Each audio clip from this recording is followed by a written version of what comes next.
Static GK का master video. इस video में हम स्टैटिक जीके के सभी चैप्टर को पूरी तरह से समझेंगे जो सभी प्रकार की परीक्षाओं के लिए बहुत ही महत्वपूर्ण है। तो चलिए सबसे पहले भारतीय रेल महत्वपूर्ण तथ्य से स्टार्ट करते हैं।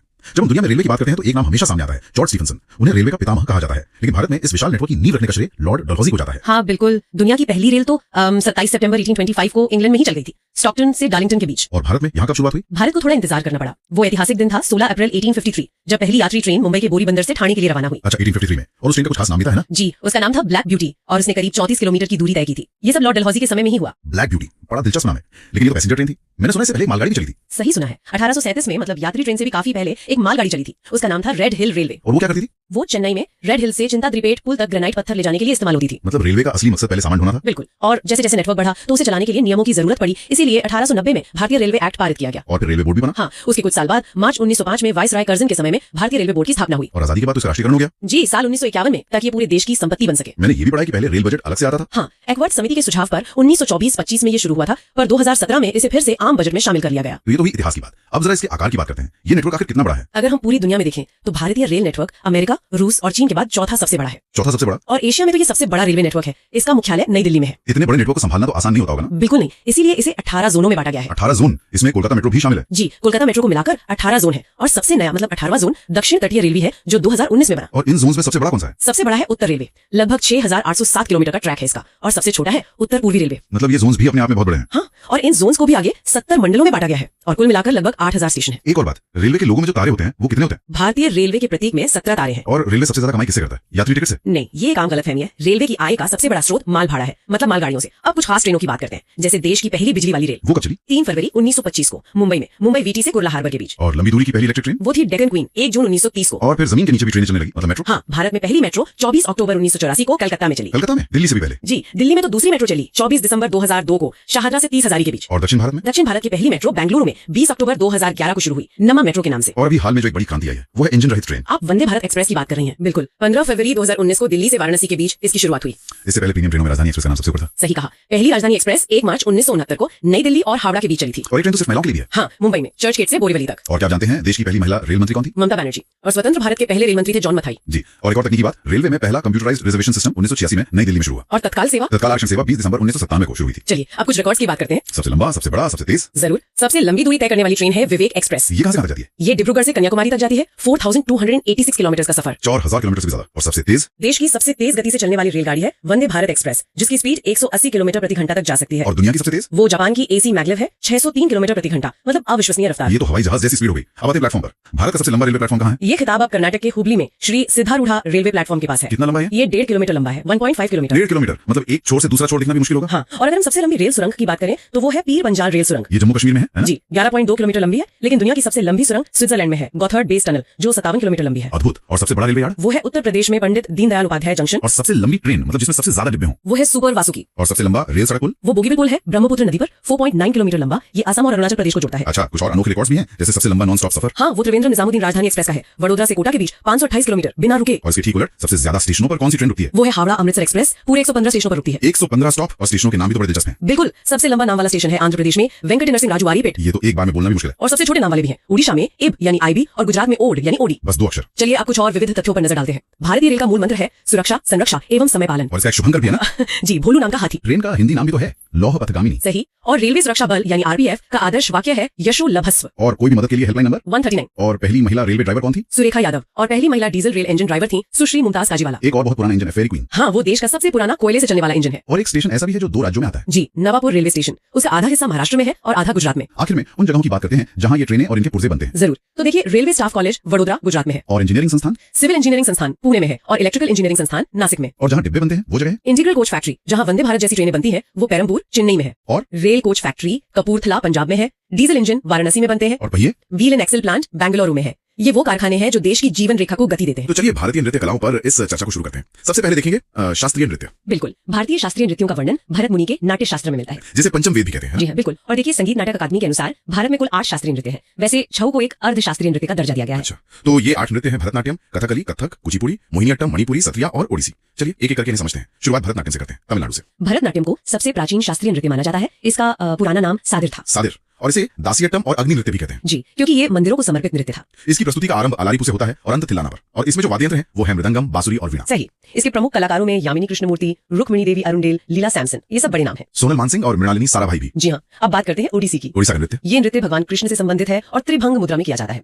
एक तरह से ये जल तत्व का प्रतीक है। मैंने सुना है कि ये नृत्य मुख्य रूप से महारी द्वारा किया जाता था और इसे राजा खारवेल का संरक्षण मिला था। जी, और इसकी खासियत यह है कि नृत्यांगनाएं अपने शरीर से जटिल ज्यामितीय पैटर्न बनाती हैं। इसीलिए इसे सचल मूर्ति भी कहते हैं। बिल्कुल। इसके प्रमुख कलाकारों में केलुचरण महापात्र, माधवी मुद्गल और सोनल मानसिंह का नाम आता है। और सुजाता महापात्र भी। अच्छा, अगला नृत्य है मणिपुरी। ये वैष्णव संप्रदाय से संबंधित है ना? हाँ, और इसमें श्री कृष्ण के बाल्यकाल की कहानियों को दर्शाया जाता है। इसकी एक महत्वपूर्ण मुद्रा है नागबंध मुद्रा। जी, जिसमें शरीर 8 के आकार में वक्रों के माध्यम से जुड़ा होता है। गुरु बिपिन सिंह और झावेरी बहनें, दर्शना, नैना, सुवर्णा, रंजना इसके बहुत प्रसिद्ध कलाकार हैं। अब आते हैं कुचिपुड़ी पर।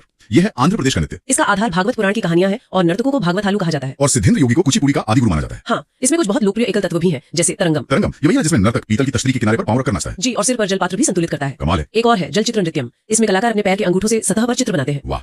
और पुरुष कलाकारों की पोशाक को बगलबंदी कहते हैं। यामिनी कृष्णमूर्ति, राधा रेड्डी और राजा रेड्डी इसके प्रमुख कलाकार हैं। अब उत्तर भारत का रुख करते हैं, कथक, जिसे नटवरी नृत्य भी कहते हैं। हाँ, और इसे ध्रुपद और ठुमरी गायन के माध्यम से व्यक्त किया जाता है। ये राधाकृष्ण की कथाओं पर आधारित है और घुंघरू और चक्कर इसकी सबसे बड़ी विशेषता है। बिल्कुल। वेशभूषा में अनारकली या लंबी कमीज के साथ चूड़ीदार होता है। इसे 20वीं शताब्दी में लेडी लीला सोके ने पुनर्जीवित किया था। और इसके घराने भी तो हैं, लखनऊ, जयपुर, बनारस और रायगढ़। जी, बिरजू महाराज, लच्छू महाराज और सितारा देवी इसके महान कलाकार रहे हैं। अब अगला नृत्य है कथकली, केरल से। इसका उदय 17वीं शताब्दी में त्रावणकोर में हुआ। ये सामान्यतः पुरुषों द्वारा किया जाता है और रामायण महाभारत इसके मुख्य आधार है। इसमें चेहरे के हाव भाव का प्रदर्शन मुख्य होता है। ये एक आकाश तत्व का प्रतीक है। इसमें जो गीत होते हैं उनके शब्दों को अट्टकथा कहा जाता है। हाँ, और कलाकारों में गोपीनाथ और कोट्टुकल शिवरामन प्रमुख हैं। केरल का एक और नृत्य है मोहिनीअट्टम। यह सामान्यतः एकल महिला द्वारा किया जाने वाला प्रदर्शन है, बहुत ही सौम्य। इस नृत्य के दौरान केरल कसावा साड़ी पहनी जाती है। जी, इसका उल्लेख व्यवहार माला नामक एक प्राचीन ग्रंथ में भी मिलता है। और इसमें विष्णु के स्त्री रूप की कहानी का वर्णन होता है। हाँ, ज्यादातर। और कलामंडलम कल्याणीकुट्टी अम्मा को द मदर ऑफ मोहिनीअट्टम कहा जाता है। और हमारा अंतिम शास्त्रीय नृत्य है सत्रिया, जो असम से है। ये 500 वर्ष पुराना नृत्य है जो असम के वैष्णव मठों यानी सत्रों से विकसित हुआ। इसकी शुरुआत महान वैष्णव संत शंकर देव ने की थी। बिल्कुल। और इसे वर्ष 2000 में संगीत नाटक अकादमी द्वारा शास्त्रीय नृत्य के रूप में मान्यता दी गई। इसका एक प्रकार है अंकिया नाट। जी, जिसमें संगीतात्मक नाटक शामिल होता है जो ब्रज बोली भाषा में लिखा जाता है।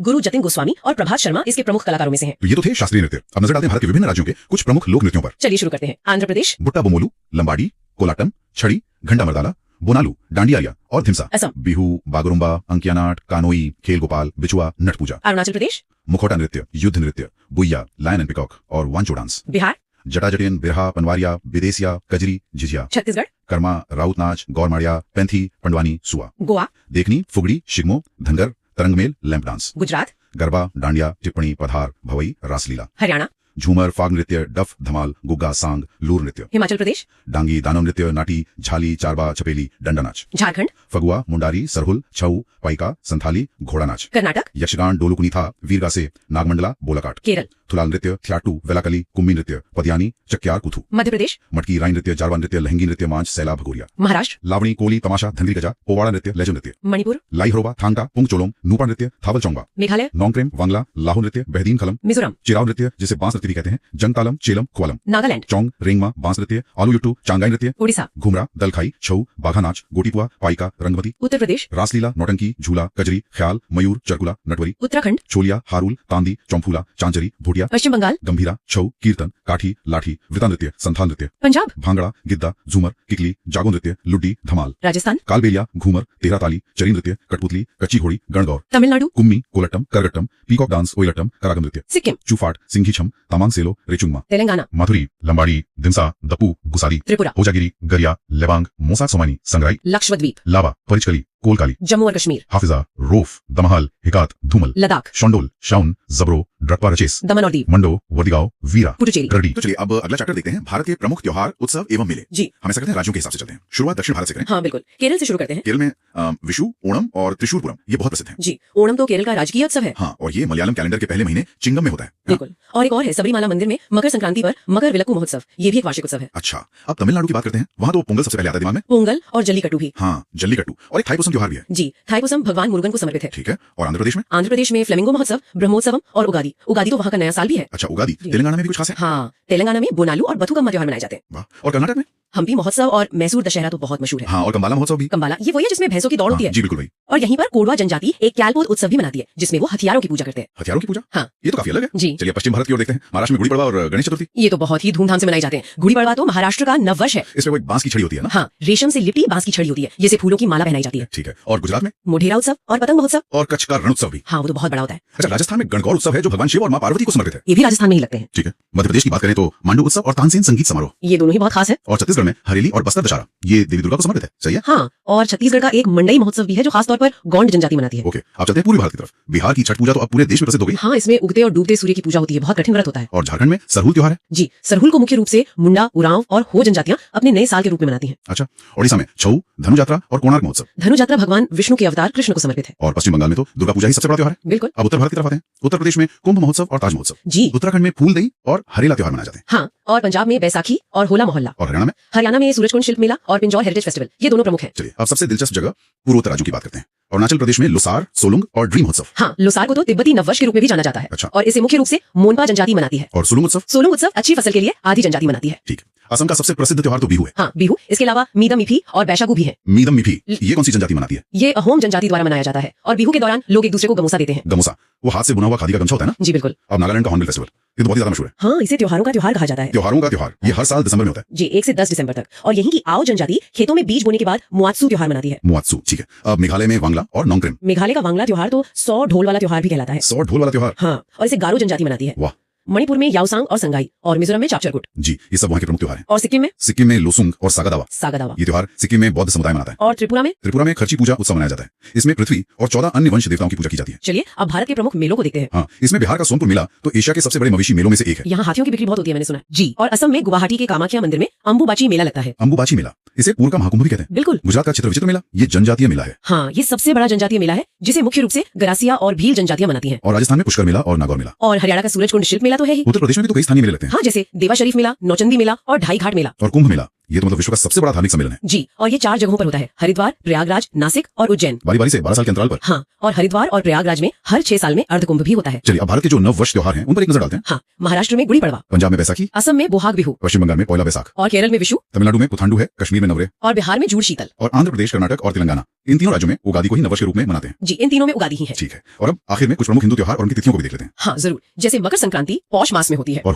होली फाल्गुन मास की पूर्णिमा को। ठीक है। और रक्षाबंधन श्रावण पूर्णिमा को मनाया जाता है। गणेश चतुर्थी और जन्माष्टमी कब होती है? गणेश चतुर्थी भाद्रपद शुक्ल चतुर्थी को और जन्माष्टमी भाद्रपद कृष्ण पक्ष की अष्टमी को होती है। और दशहरा और दिवाली? दशहरा अश्विन माह के शुक्ल पक्ष की दशमी को और दिवाली कार्तिक मास की अमावस्या को मनाई जाती है। तो अब अगला चैप्टर देखते हैं, भारत के प्रमुख मंदिर। जी। सबसे पहले उत्तर भारत के प्रमुख मंदिरों पर चर्चा करते हैं। जी बिल्कुल। चलिए, जम्मू कश्मीर से ही शुरू करते हैं। यहाँ पर वैष्णो माता मंदिर तो है ही, साथ में अमरनाथ गुफा मंदिर भी बहुत प्रसिद्ध है। हाँ, और मार्तंड सूर्य मंदिर भी। लेकिन कुछ और मंदिर भी हैं जो शायद उतने ही महत्वपूर्ण हैं। बिल्कुल। जैसे महाराजा रणवीर सिंह ने जो रणवीरेश्वर मंदिर बनवाया था वो, फिर महाराजा गुलाब सिंह का रघुनाथ मंदिर, और खीर भवानी मंदिर भी है जिसे महाराजा प्रताप सिंह ने बनवाया था। अच्छा, अब लद्दाख की तरफ चलें तो वहाँ का माहौल एकदम अलग हो जाता है। हाँ, वहाँ बौद्ध धर्म का प्रभाव ज्यादा है। तारा मंदिर है, माथो मंदिर है, और एक अलची चोस्खोर, ये नाम मैंने सुना है। जी, इसे रिंशन सांगपो ने बनवाया था। और हाँ, एक लाल मैत्रेय मंदिर भी है, ये राजा त्राक्सपा बुम्डे ने बनवाया था। ये एक बौद्ध मंदिर है। मतलब एक ही क्षेत्र में कितनी विविधता है। अच्छा, अब पहाड़ों से थोड़ा नीचे उतरते हैं, हिमाचल प्रदेश। हिमाचल में ज्यादातर शक्तिपीठ है, जैसे माता चिंतपूर्णी देवी, ज्वालामुखी मंदिर। हाँ, मैंने सुना है वहाँ आज भी ज्वालाएं जलती हैं। जी, बिना तेल या बाती के। इसके अलावा शिमला में श्री हनुमान या जाखू मंदिर, संकट मोचन मंदिर, और मनाली में हिडिंबा देवी मंदिर भी बहुत प्रसिद्ध है। और देवभूमि उत्तराखंड की तो बात ही अलग है। वहाँ तो मंदिरों की गिनती ही मुश्किल है। बद्रीनाथ, केदारनाथ तो है। हाँ, ये तो 4 धाम में से हैं। इनके अलावा सुरखंडा देवी मंदिर, ऋषिकेश में नीलकंठ महादेव मंदिर, त्रियुगी नारायण मंदिर और भी हैं, जैसे चंद्रबदनी, जागेश्वर, मनसा देवी, नंदा देवी, नैना देवी, स्याही देवी और पुष्टि माता मंदिर भी शायद वहीं है। जी बिल्कुल। अब हरियाणा की बात करें तो वहाँ भी कई प्राचीन मंदिर हैं, जैसे कुरुक्षेत्र में थानेश्वर महादेव, सर्वेश्वर महादेव, फिर कैथल में दादा बूढ़ा मंदिर, सीता माई मंदिर, और भी है लकड़हारा मंदिर, गुड़गांव का शीतला माता मंदिर, एकलव्य का भी मंदिर है वहाँ। हाँ, खांडसा गांव में, और जींद में भूतेश्वर मंदिर, और पानीपत में एटलिस राम मंदिर भी काफी जाने जाते हैं। ठीक है। अब पंजाब की तरफ देखें तो पंजाब में मुख्य रूप से 3 मंदिर बहुत प्रसिद्ध है। पठानकोट का मुक्तेश्वर मंदिर, फिर अमृतसर में दुर्गियाना मंदिर, और जाहिर है स्वर्ण मंदिर। अब आते हैं राजस्थान पर। यहाँ की सूची तो काफी लंबी होगी। हाँ, बहुत लंबी है। सबसे पहले तो पुष्कर का ब्रह्मा जी मंदिर, खाटू श्याम जी मंदिर, जी माता मंदिर, कैला देवी मंदिर, और वो बालाजी मंदिर और करणी माता मंदिर भी। हाँ, करणी माता मंदिर जिसे सफेद चूहों का मंदिर भी कहते हैं, बड़ा दिलचस्प है वो। इसके अलावा भी तो कई होंगे। जी बिल्कुल। आवरी माता मंदिर है, जोधपुर में उदय मंदिर, ओसिया मंदिर, बाड़मेर में किराड़ू मंदिर, और गुंजन माता मंदिर, गंगा महारानी मंदिर, जयपुर का गढ़ गणेश मंदिर, चारभुजा मंदिर, तनोटराय माता मंदिर, और भरतपुर का लक्ष्मण मंदिर भी इसी सूची में है। बिल्कुल। अब चलते हैं उत्तर प्रदेश यानी काशी विश्वनाथ। हाँ, काशी विश्वनाथ तो है ही। दशाश्वमेध घाट मंदिर भी है वहीं। वृंदावन में रंजी मंदिर और प्रेम मंदिर, प्रयागराज में बड़े हनुमान मंदिर और मनकामेश्वर मंदिर, और जाहिर है अयोध्या में राम जन्मभूमि और हनुमानगढ़ी। जी। चित्रकूट में भारत मिलाप मंदिर भी है, विंध्याचल में अष्टभुजा मंदिर, गोरखपुर में गोरखनाथ मंदिर, और वाराणसी में भारत माता मंदिर। ये तो काफी अलग है। हाँ, और सहारनपुर में शाकुंभरी देवी मंदिर। वैसे एक बात, ये जो भारत मिलाप मंदिर है, ये मध्य प्रदेश और उत्तर प्रदेश की सीमा पर पड़ता है। अच्छा, ये एक महत्वपूर्ण जानकारी है। दिल्ली के बारे में बात करें, नई दिल्ली में भी कई प्रसिद्ध मंदिर हैं। अक्षरधाम मंदिर, किलकारी भैरव मंदिर, कनॉट प्लेस का हनुमान मंदिर, बिरला मंदिर को लक्ष्मी नारायण मंदिर भी कहते हैं। जी। और फिर लोटस टेम्पल, कालकाजी मंदिर और योग माया मंदिर भी है। और बिहार में सबसे प्रमुख है महाबोधि मंदिर, फिर गया का विष्णुपद मंदिर, पटना की पाटन देवी, मिथिला शक्तिपीठ, अशोकधाम मंदिर, जल मंदिर, सुमेरा सूर्य मंदिर, और वो जो विराट रामायण मंदिर बन रहा है वो भी तो है। जी बिल्कुल। तो ये तो हुई उत्तर भारत की बात। अब मध्य भारत की ओर बढ़ते हैं। ठीक है, तो मध्य प्रदेश शुरू करते हैं। मध्य प्रदेश में 2 प्रमुख ज्योतिर्लिंग हैं, ओंकारेश्वर मंदिर और उज्जैन का महाकालेश्वर ज्योतिर्लिंग।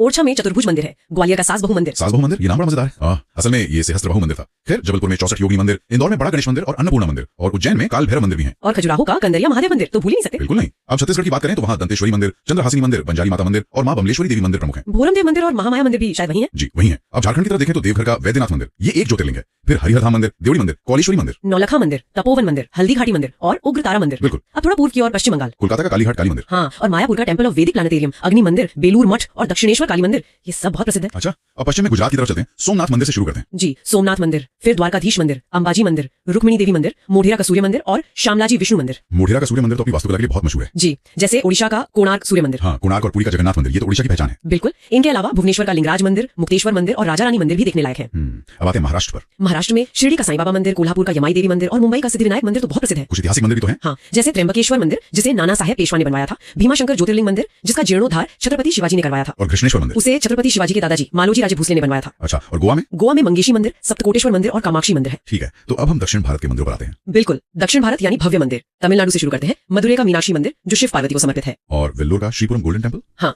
इसके अलावा कांचीपुरम में एकाम्बरेश्वर मंदिर, महाबलीपुरम के मंदिर, तिरुनेलवेली में नेल्लयप्पर मंदिर और श्रीरंगम का रंगनाथ स्वामी मंदिर। और वो चोल राजाओं के बनवाए हुए मंदिर। जी, दारासुरम का ऐरावतेश्वर मंदिर, फिर राजा राज चोल का बनवाया बृहदेश्वर मंदिर और राजेंद्र चोल प्रथम का गंगईकोंड चोलपुरम मंदिर। कमाल की वास्तुकला है मंदिरों की। अब कर्नाटक की बात करते हैं। कर्नाटक में धर्मस्थल मंजुनाथेश्वर मंदिर, हम्पी का विरूपाक्ष मंदिर जो शिव को समर्पित है, उडुपी श्री कृष्ण मंदिर, बेल्लूर का चेन्ना केशव मंदिर, केदारेश्वर मंदिर और हजारा राम मंदिर भी हम्पी में ही है। जी, और एक विठल मंदिर भी है जिसे राजा देवराय द्वितीय ने बनवाया था। इसके म्यूजिकल पिलर्स बहुत मशहूर हैं। अब केरल चलते हैं। केरला में त्रिशूर का वडकुनाथन मंदिर और तिरुवनंतपुरम का अट्टुकल भगवती मंदिर है। और पद्मनाभ स्वामी मंदिर। हाँ, उसे मार्तंड वर्मा ने बनवाया था। और सबरीमाला मंदिर, जिसे राजा राजशेखरा ने बनवाया था, वो भी यही है। अब आंध्र प्रदेश की बात करते हैं। तिरुपति का भगवान वेंकटेश्वर मंदिर। जी, वो तो सबसे प्रमुख है। इसके अलावा अहोबिलम मंदिर और लेपाक्षी मंदिर भी है। लेपाक्षी मंदिर भगवान शिव के उग्र रूप वीरभद्र को समर्पित है। अच्छा, और यांगती मंदिर है, कनिपकम विनायक मंदिर, श्री पद्मावती अम्मावती मंदिर, श्री रंगनाथ स्वामी मंदिर और सूर्य नारायण मंदिर भी यही है। और आखिर में तेलंगाना। हाँ, तेलंगाना, यहाँ सालेश्वरम लिंगमैया स्वामी मंदिर, चिलकुर बालाजी मंदिर और केसरगुट्टा मंदिर है। कुछ ऐतिहासिक मंदिर भी तो हैं यहाँ। जी बिल्कुल, काकतीय वंश का बनवाया हुआ रामप्पा मंदिर, फिर महाराज सत्याश्रय विजयादित्य का बनाया संगमेश्वर मंदिर और बादामी चालुक्यों द्वारा निर्मित जोगुलुम्बा मंदिर भी यहीं स्थित है। तो चलिए अब अगला चैप्टर देखते हैं, राज्यों की प्रमुख चित्रकला। जी, तो शुरुआत करते हैं आंध्र प्रदेश से। आंध्र प्रदेश, ठीक है। वहाँ की दो कलाएं बहुत मशहूर हैं, कलमकारी और मुगलू। अच्छा, और अगर हम बिहार की तरफ देखें तो बिहार में तो मधुबनी का कोई जवाब नहीं है, वो तो विश्व प्रसिद्ध है। हाँ, मधुबनी तो मैंने भी बहुत सुना है। जी,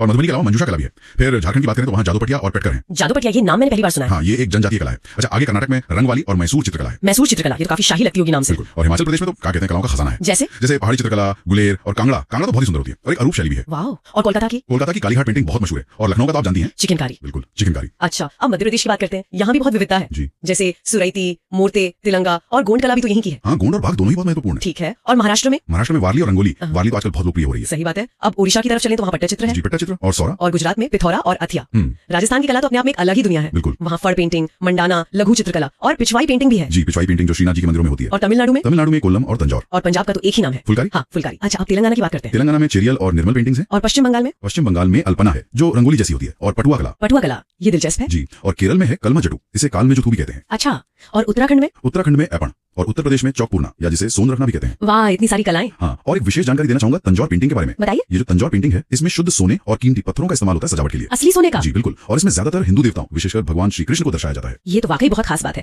तो ये तो बात हुई चित्रकला की। अब देखते हैं भारत की प्रमुख युद्ध कलाएं। जी, ये भी कला का एक बहुत ही शक्तिशाली रूप है। तो शुरुआत कहाँ से करें? शुरुआत करते हैं केरल से। कलारीपयट्टू। इसके बारे में कहा जाता है कि ये सबसे प्राचीन है। बिल्कुल, इसे मार्शल आर्ट का सबसे प्राचीन रूप माना जाता है। अच्छा, और हिमाचल प्रदेश की कौन सी है? हिमाचल प्रदेश की है थोड़ा या ठोड़ा, ये धनुष्मान पर आधारित है। दिलचस्प है। और बिहार में है परिखंडा, इसमें तलवार और ढाल का प्रयोग होता है। और पंजाब का गतका तो बहुत प्रसिद्ध है। हाँ, गतका, इसकी शुरुआत गुरु हरगोबिंद सिंह जी ने की थी। ठीक है। और महाराष्ट्र की है मर्दानी। जी, मर्दानी, इसमें तलवार और एक डोरीदार बर्छी का प्रयोग होता है। अब बात करते हैं वाराणसी यानी उत्तर प्रदेश की। यहाँ की है मुष्टि युद्ध, ये एक मतलब निशस्त्र मार्शल आर्ट है। जी हाँ, इसमें कोई हथियार नहीं होता। और जम्मू कश्मीर में स्काई, इसमें तलवार और ढाल का इस्तेमाल होता है। सही है। उड़ीसा का पाइका अखाड़ा, ये तो नृत्य और संग्राम का मिलाजुला रूप लगता है। बिल्कुल, ये प्रदर्शन कला भी है और युद्ध कला भी। आंध्र प्रदेश में है काठी सामू, इसमें तलवार का प्रयोग होता है। जी। और ये जो मलखम्भ है, ये मध्य प्रदेश और महाराष्ट्र दोनों में है। हाँ, ये दोनों ही राज्यों में बहुत लोकप्रिय है। इसमें रस्सी और पोल यानी खंभे का प्रयोग होता है। ये देखने में बहुत शानदार लगता है। सही बात है। अच्छा, अब बात करते हैं लाठी की। लाठी, हाँ, ये पश्चिम बंगाल और पंजाब दोनों जगह प्रचलित है। जैसा कि नाम से ही पता है, इसमें हथियार के तौर पर बांस की लाठी का प्रयोग होता है। और तमिलनाडु में भी तो लाठी का इस्तेमाल होता है। जी, तमिलनाडु में जो कला है उसे सिलंबम कहते हैं, इसमें भी लाठी का ही प्रयोग होता है। अच्छा। तमिलनाडु की एक और कला है कट्टू वरिसाई। इसका क्या मतलब है? इसका शाब्दिक अर्थ है खाली हाथ संग्राम, ये भी एक निशस्त्र कला है। ठीक है, अब मणिपुर की बात करते हैं। वहाँ तो कई सारी युद्ध कलाएं हैं। हाँ,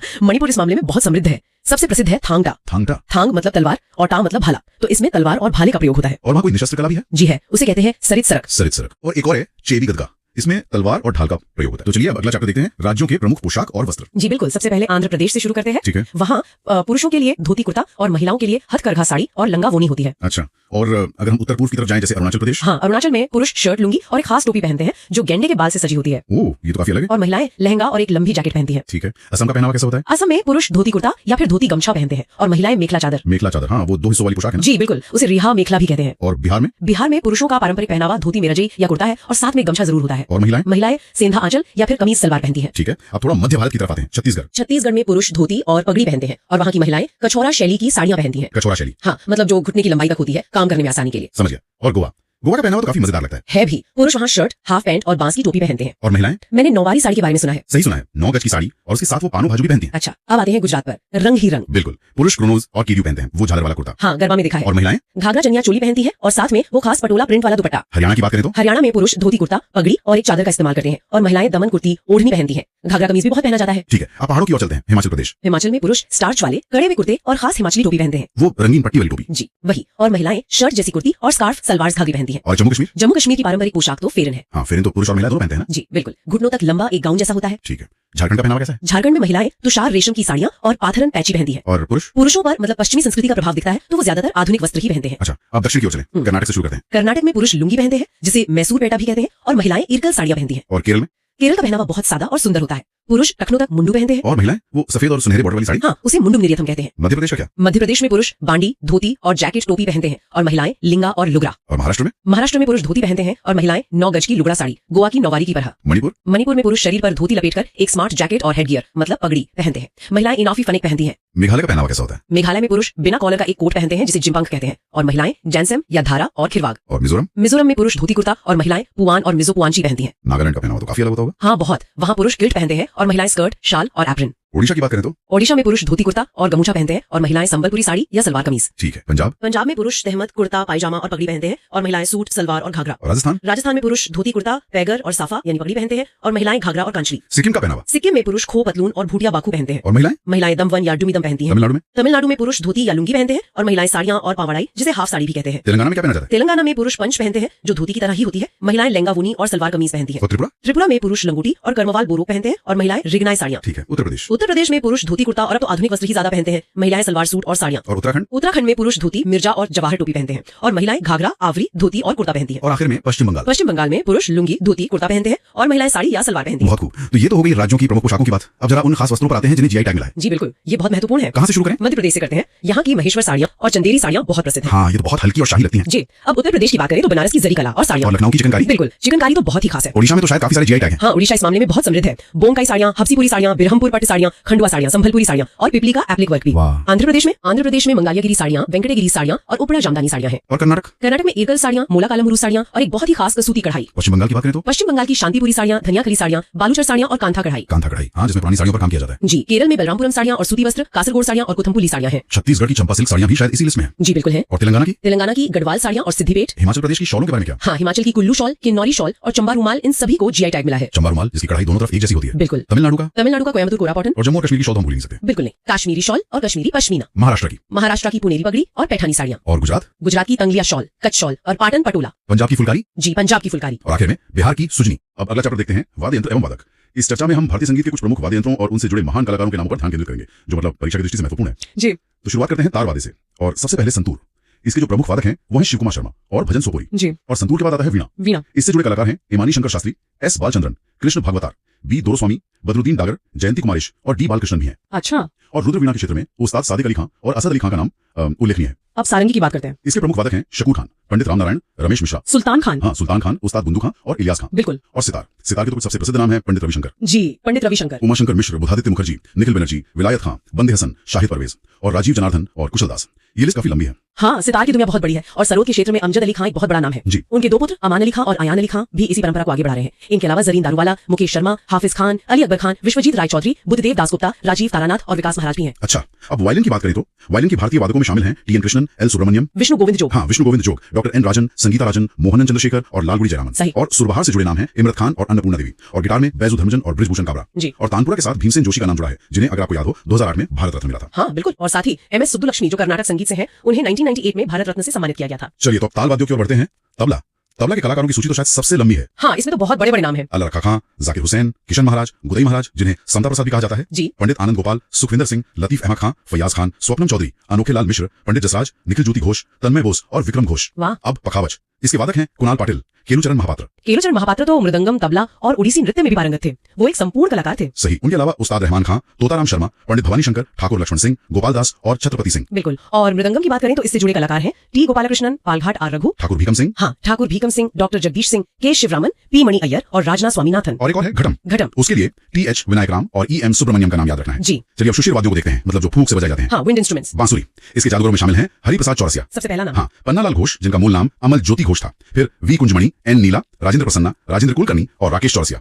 शहनाई का जिक्र आते ही बिस्मिल्लाह खां का नाम सबसे पहले आता है ना? बिल्कुल, उनके बिना तो शहनाई अधूरी है। और अन्य वादक हैं अली अहमद, हुसैन खां, दयाशंकर जगन्नाथ और एक विशेष नाम बागेश्वरी कमर। हाँ, ये बहुत खास नाम है क्योंकि वो भारत की इकलौती महिला शहनाई वादक है। अच्छा, ये तो बहुत महत्वपूर्ण जानकारी है। जी। अब नादस्वरम की बात करते हैं। इसके प्रमुख कलाकार हैं राज रत्न पिल्लई, नीरू स्वामी पिल्लई और शेख चिन्न मौलाना। और हाँ, भारतीय शास्त्रीय संगीत में सैक्सोफोन को लोकप्रिय बनाने का श्रेय जाता है कादरी गोपालनाथन को। सैक्सोफोन शास्त्रीय संगीत में कमाल है। अच्छा, कुछ अन्य महत्वपूर्ण नामों में सिम्फनी के लिए जुबीन मेहता का नाम बहुत प्रसिद्ध है। हाँ, जुबिन मेहता, उन्हें 1996 में पद्म भूषण और 2001 में पद्म विभूषण मिला था। और हारमोनियम के लिए अप्पा जलगांवकर और नुसरत फतेह अली खां का नाम भी है। जी। तो अब कुछ सबसे महत्वपूर्ण तथ्यों पर एक नजर डाल लेते हैं जो पॉइंट्स टू रिमेंबर टाइप के हैं। बिल्कुल। जैसे कि प्रसिद्ध तबला वादक जाकिर हुसैन सबसे कम उम्र में पद्मश्री पाने वाले कलाकार हैं। अरे वाह, किस उम्र में? सिर्फ 37 वर्ष की उम्र में 1988 में मिला था और उन्हें 2023 में पद्म विभूषण से भी सम्मानित किया गया है। ये तो अद्भुत है। और पंडित किशन महाराज, वो बनारस घराने से संबंध रखते थे। हाँ। उन्हें 1973 में पद्मश्री और 2002 में पद्म विभूषण प्रदान किया गया। और अनोखे लाल मिश्र जी के बारे में एक बात कही जाती है। क्या? उन्हें ना दिन दिना का जादूगर कहा जाता है। ना दिन दिना का जादूगर। हाँ, क्या बात है। अच्छा, माई लाइफ माई म्यूजिक, ये प्रसिद्ध सितार वादक पंडित रविशंकर की आत्मकथा है। जी। और पंडित रविशंकर को 1999 में भारत रत्न से सम्मानित किया गया था। और बांसुरी वादक हरिप्रसाद चौरसिया जी को उन्हें 1992 में पद्म भूषण और 2000 में पद्म विभूषण से सम्मानित किया गया। अब बात शहनाई वादक बिस्मिल्लाह खां की। उन्हें भारत के प्रथम प्रधानमंत्री पंडित जवाहरलाल नेहरू द्वारा 15 अगस्त 1947 को प्रथम स्वतंत्रता दिवस पर प्रथम स्वतंत्रता दिवस पर शहनाई प्रदर्शन के लिए आमंत्रित किया गया था। ये एक ऐतिहासिक क्षण था। उन्हें 2001 में भारत रत्न भी मिला। जी। और जैसा कि पहले बताया गया, बागेश्वरी कमर भारत की इकलौती महिला शहनाई वादक है। और ये भी एक जरूरी बात है कि अमजद अली खान ने अपने 2 पुत्रों अयान अली खां और अम्मान अली खां के साथ raga for peace Nobel prize concert में प्रस्तुति दी थी। जी हाँ, ये भारतीय संगीत के लिए बहुत बड़ा सम्मान था। और अंत में एक ऐतिहासिक तथ्य, बताइए। भरत मुनि ने नाट्य शास्त्र में वाद्य यंत्रों को 4 समूहों में वर्गीकृत किया। अब अगला अध्याय देखते हैं विज्ञान एवं प्रौद्योगिकी, और इसकी शुरुआत करते हैं भारत की शान अंतरिक्ष प्रौद्योगिकी से। जब हम इसरो का नाम सुनते हैं तो हमें चंद्रयान और मंगलयान जैसे बड़े मिशन याद आते हैं, लेकिन इन बड़े मिशनों के पीछे एक बहुत बड़ा नेटवर्क काम करता है ना? बिल्कुल। ये किसी एक जगह का काम नहीं है। भारत के कोने-कोने में फैले इसरो के केंद्र हैं जो मिलकर इन मिशनों को हकीकत में बदलते हैं। ये एक पूरा इकोसिस्टम है। तो चलिए इसी इकोसिस्टम को समझते हैं। मान लीजिए हमें एक सैटेलाइट लॉन्च करना है, तो इसकी कहानी शुरू कहां से होती है? कौन इसका आइडिया डिजाइन तैयार करता है? देखिए, इसकी कहानी ज्यादातर शुरू होती है बेंगलुरु के UR राव उपग्रह केंद्र से, जिसे पहले आईसेक कहते थे। आप इसे सैटेलाइट की जन्मभूमि कह सकते हैं। जन्मभूमि। अच्छा। हाँ, यहीं पर सैटेलाइट का डिजाइन, उसकी बनावट और उसके अंदर लगने वाले जरूरी मतलब जो भी उपकरण है वो तैयार होते हैं। एक तरह से ये मिशन का दिमाग बनाते हैं। ठीक है, तो सैटेलाइट का दिमाग बेंगलुरु में तैयार हो गया, लेकिन इसे अंतरिक्ष तक ले जाने के लिए तो एक शक्तिशाली रॉकेट यानी एक बाहुबली चाहिए। वो कहाँ बनता है? उसके लिए हमें केरल के तिरुवनंतपुरम जाना होगा। विक्रम साराभाई अंतरिक्ष केंद्र VSSC, ये वो जगह है जो भारत के सारे लॉन्च व्हीकल मतलब रॉकेट बनाती है। PSLV हो या GSLV, इन सब का विकास यहीं पर होता है। और इन रॉकेट के इंजन वो भी वहीं बनते हैं? नहीं, जो सबसे जटिल चीज होती है यानी लिक्विड इंजन, उसे बनाने का काम LPC करता है। द्रव प्रणोदन प्रणाली केंद्र, इसकी शाखाएं तिरुवनंतपुरम और बेंगलुरु दोनों जगह हैं। कमाल है। मतलब बेंगलुरु में सैटेलाइट बनी, तिरुवनंतपुरम में रॉकेट बना, अब इन दोनों को लॉन्च के लिए कहीं तो मिलना होगा। सही पकड़ा आपने। वो जगह है आंध्र प्रदेश का श्रीहरिकोटा द्वीप, सतीश धवन अंतरिक्ष केंद्र। ये भारत का स्पेस पोर्ट है। यहीं पर रॉकेट और सैटेलाइट को एक साथ जोड़ा जाता है और यहीं के लॉन्च पैड से उनकी अंतरिक्ष की यात्रा शुरू होती है। और लॉन्च के बाद क्या काम खत्म हो जाता है? नहीं, बिल्कुल नहीं। एक बार लॉन्च होने के बाद उस पर नजर रखने का काम, उससे बात करने का काम वो बेंगलोर में बैठा ISTR करता है, इसरो का ट्रैकिंग नेटवर्क। ये तो वाकई एक पूरी फिल्म प्रोडक्शन जैसा है। कोई कहानी लिखता है, कोई कैमरा तैयार करता है और फिर एक लोकेशन पर पूरी टीम मिलकर शूट करती है। अच्छा, इन सैटेलाइट्स का असल में काम क्या होता है? उसके लिए भी अलग अलग केंद्र हैं। जैसे अहमदाबाद का स्पेस एप्लीकेशन सेंटर SSC, वो ये तय करता है कि सैटेलाइट का इस्तेमाल कम्युनिकेशन में, मौसम की जानकारी में या नेविगेशन में कैसे हो। और सैटेलाइट से जो तस्वीरें आती हैं उनका क्या? हाँ, उसके लिए है हैदराबाद का राष्ट्रीय सुदूर संवेदन केंद्र NRSC।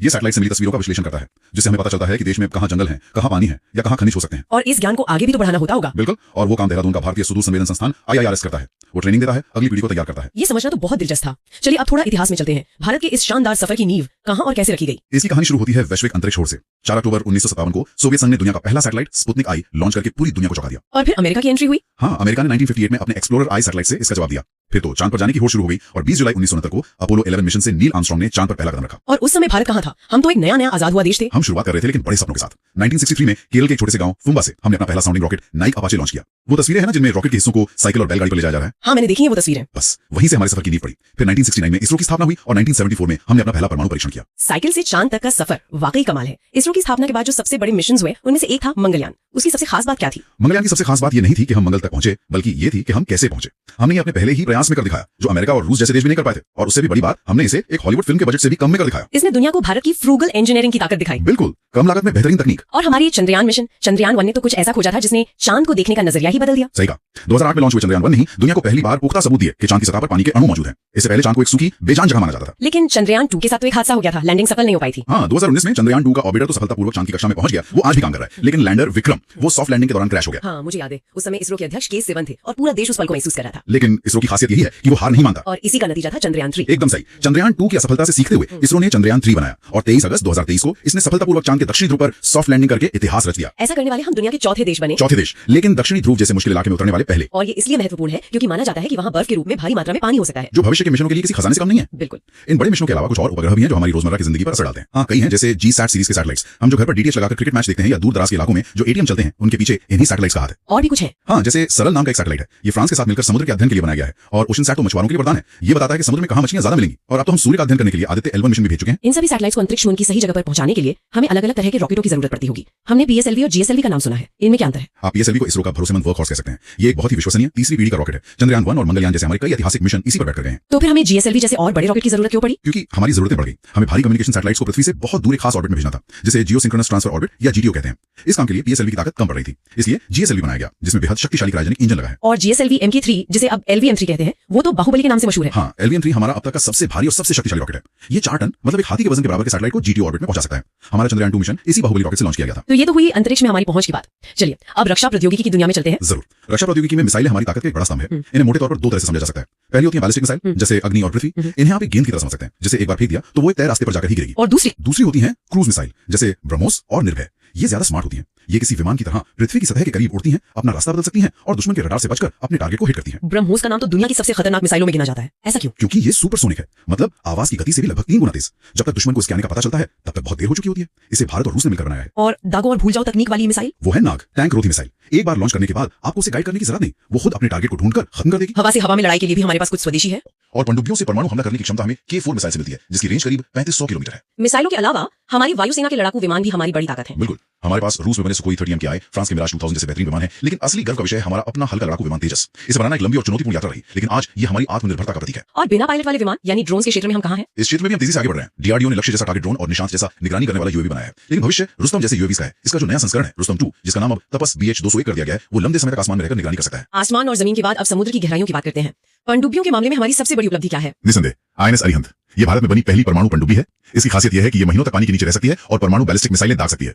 INS अरिहंत के आने से भारत ने अपनी न्यूक्लियर ट्रायड पूरी कर ली। न्यूक्लियर ट्रायड, इसका क्या मतलब है? इसका मतलब है कि अब भारत जमीन, हवा और समुद्र तीनों जगहों से परमाणु हमला करने में सक्षम है। ये किसी भी दुश्मन को हम पर हमला करने से पहले 100 बार सोचने पर मजबूर कर देता है। और समुद्र की सतह पर राज करने वाले विमान वाहक पोत किसी भी नौसेना की शान होते हैं। ये समुद्र में तैरते हुए एयरबेस की तरह है। हमारे पास INS विक्रमादित्य है, जिसे हमने रूस से लिया था, लेकिन असली मील का पत्थर है INS विक्रांत। ये भारत में डिजाइन और निर्मित पहला विमान वाहक पोत है। ये सब सुनकर ये तो साफ है कि भारत ने रक्षा उत्पादन में एक लंबा सफर तय किया है। अंत में उन संस्थानों के बारे में भी बताइए जो पर्दे के पीछे रहकर इन सब हथियारों और प्लेटफॉर्म्स को बनाते हैं। जरूर। इन गुमनाम नायकों के बिना ये संभव नहीं है। बेंगलुरु में हिंदुस्तान एरोनॉटिक्स लिमिटेड HAL हमारे विमान और हेलीकॉप्टर बनाता है। हैदराबाद में भारत डायनामिक्स लिमिटेड BDL मिसाइलें बनाता है। मुंबई का मजगांव डॉक शिप बिल्डर्स हमारी पनडुब्बियों और युद्धपोतों का निर्माण करता है। और इन सब में लगने वाले इलेक्ट्रॉनिक सिस्टम्स और रेडार बनाने का काम बेंगलुरु का भारत इलेक्ट्रॉनिक्स लिमिटेड BEL करता है। ये सभी मिलकर भारत की सुरक्षा को आत्मनिर्भर बना रहे हैं। चलिए अब अगला चैप्टर देखते हैं, भारत के प्रमुख युद्ध अभ्यास। बिल्कुल। और देखिए इन्हें सिर्फ एक लिस्ट की तरह नहीं देखते। वो तो बहुत बोरिंग हो जाएगा। हम ऐसा करते हैं, इन्हें देशों के ग्रुप्स में बांट लेते हैं, मतलब रीजन के हिसाब से। अच्छा आइडिया, उसे याद रखना भी आसान होगा। हाँ, तो सबसे पहले शुरू करते हैं भारत के पड़ोसी देशों से। Neighbourhood first policy. सही है। तो नेपाल के साथ हमारा अभ्यास है सूर्य किरण।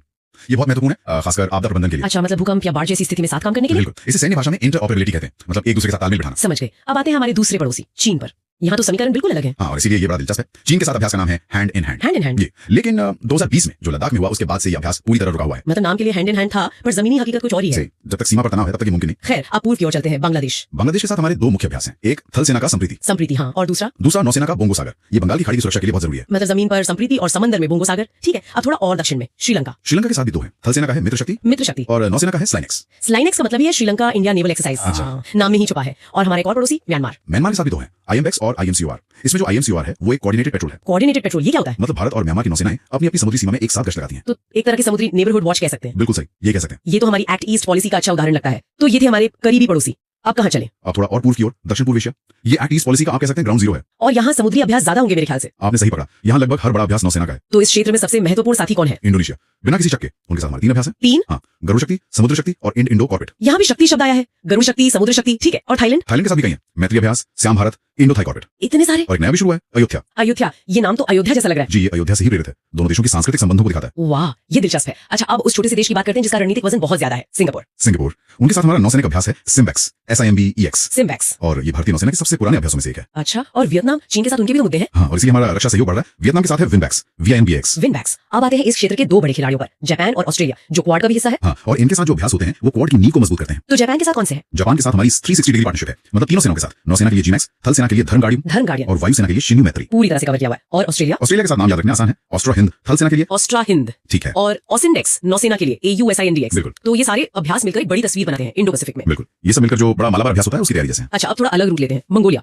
नोमैडिक एलिफेंट, नाम तो काफी अच्छा है। हाँ, और ये नाम उनके कल्चर से जुड़ा है। ये अभ्यास बहुत मुश्किल हालातों में, जैसे ठंडे पठारों पर कैसे ऑपरेशन करना है उस पर केंद्रित होता है। ओके, और मलेशिया? मलेशिया के साथ है हरिमऊ शक्ति, या फिर से शक्ति शब्द है, ये जंगल वॉरफेयर पर फोकस्ड है। हरिमऊ शक्ति। तो ये हमारा एक्ट ईस्ट का दौरा पूरा हुआ। अब पश्चिम की तरफ मुड़ते हैं, मध्य एशिया और मध्य पूर्व। जी, ये इलाका हमारी ऊर्जा सुरक्षा के लिए बहुत अहम है। तो यहाँ किससे शुरुआत करें? कजाकिस्तान? कजाकिस्तान के साथ है प्रबल दोस्तिक, जिसे अब काजिंद भी कहते हैं, KAZIND। काजिंद। किर्गिस्तान के साथ एक बहुत इंटरेस्टिंग नाम है, खंजर। खंजर, ये तो स्पेशल फोर्सेस का लगता है। बिल्कुल, ये स्पेशल फोर्सेस का अभ्यास है। और उज्बेकिस्तान के साथ है डस्लिक। डस्टिलिक, ठीक है। अब आते हैं मध्य पूर्व में। ओमान के साथ तो हमारे बहुत पुराने संबंध है। बहुत गहरे और भरोसेमंद, और ये हमारे अभ्यासों में दिखता भी है। कैसे? ओमान एकमात्र खाड़ी देश है जिसके साथ भारत की तीनों सेनाएं अभ्यास करती हैं। तीनों सेनाएं? हाँ, थल सेना के लिए अल-नगाह, वायुसेना के लिए ईस्टर्न ब्रिज, और नौसेना के लिए नसीम अल-बहर। ये तो सच में गहरे रिश्ते का प्रतीक है। अच्छा, अब बात करते हैं बड़े वैश्विक शक्तियों की। अमेरिका से शुरू करते हैं। अमेरिका के साथ हमारे 3 बहुत बड़े और एडवांस लेवल के अभ्यास हैं। कौन कौन से? एक है युद्ध अभ्यास जो थल सेना का है, दूसरा कोब इंडिया वायुसेना का, और तीसरा जो सबसे खतरनाक माना जाता है वज्र प्रहार। वज्र प्रहार, इसके बारे में थोड़ा बताइए। इसमें दोनों देशों की स्पेशल फोर्सेस जैसे नेवी सील्स और पैरा SF साथ मिलकर हाई रिस्क ऑपरेशन की प्रैक्टिस करते हैं। ये बहुत ही एडवांस लेवल का है। सुनने में ही काफी इंटेंस लग रहा है। अब यूरोप की तरफ चलते हैं। फ्रांस अब हमारा एक प्रमुख रक्षा भागीदार है। इनके साथ भी तीनों सेनाओं के अभ्यास हैं, थल सेना का शक्ति, नौसेना का वरुण, और वायुसेना का गरुण। यहाँ एक कंफ्यूजन हो सकता है। हाँ, और इसे साफ करना जरूरी है। सिर्फ शक्ति फ्रांस के साथ है, गरुण शक्ति और समुद्र शक्ति इंडोनेशिया के साथ है। ये बहुत जरूरी पॉइंट है। अच्छा, ब्रिटेन के बारे में क्या? ब्रिटेन के साथ भी 3 है,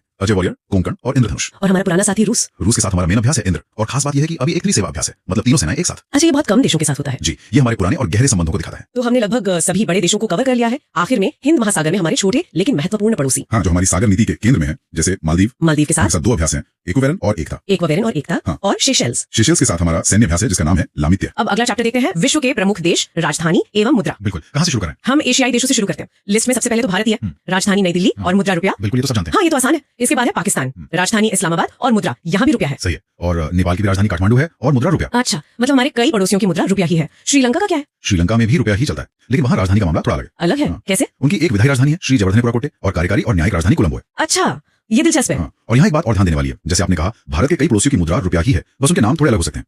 जैसे मालदीव की मुद्रा वो रुपया है, सुनने में रुपया जैसा ही है। अच्छा, मालदीव राजधानी माले और मुद्रा रुपया। बिल्कुल। और बांग्लादेश, उसकी राजधानी ढाका है और मुद्रा है टका। हाँ, इसे याद रखने का एक बहुत सरल तरीका है, ढाका और टका की ध्वनि मतलब राइमिंग एक जैसी है। हाँ, ये तो अच्छा है, ढाका टका। बिल्कुल ठीक है। आगे है भूटान, राजधानी थिम्पू, इसकी मुद्रा थोड़ी अलग है, नगल्ट्रम। हाँ, नगल्ट्रम। और फिर है म्यांमार, जिसकी राजधानी है नेपिडो और मुद्रा है क्यात। नेपिडो और क्यात, ठीक है। अगला है अफगानिस्तान, राजधानी काबुल। इसकी मुद्रा याद रखना बहुत आसान है। कैसे? देश के नाम में ही मुद्रा का नाम है अफगानिस्तान, और मुद्रा है अफगानी। अरे हाँ, ये तो सीधा है, अफगानिस्तान अफगानी। जी। अच्छा, यहाँ चीन का जिक्र तो नहीं है, लेकिन मंगोलिया है, राजधानी उलान बटोर और मुद्रा तुगरिक। हाँ, तुगरिक। इसको याद रखने के लिए एक मजेदार ट्रिक काम आ सकती है। अच्छा, बताइए। आप कल्पना करें कि मंगोल लोग एक उड़न कटोरे में मतलब उलान बटोर में तो तोगर कुछ भी खा लेते हैं, तो तोगर से तुगरिक।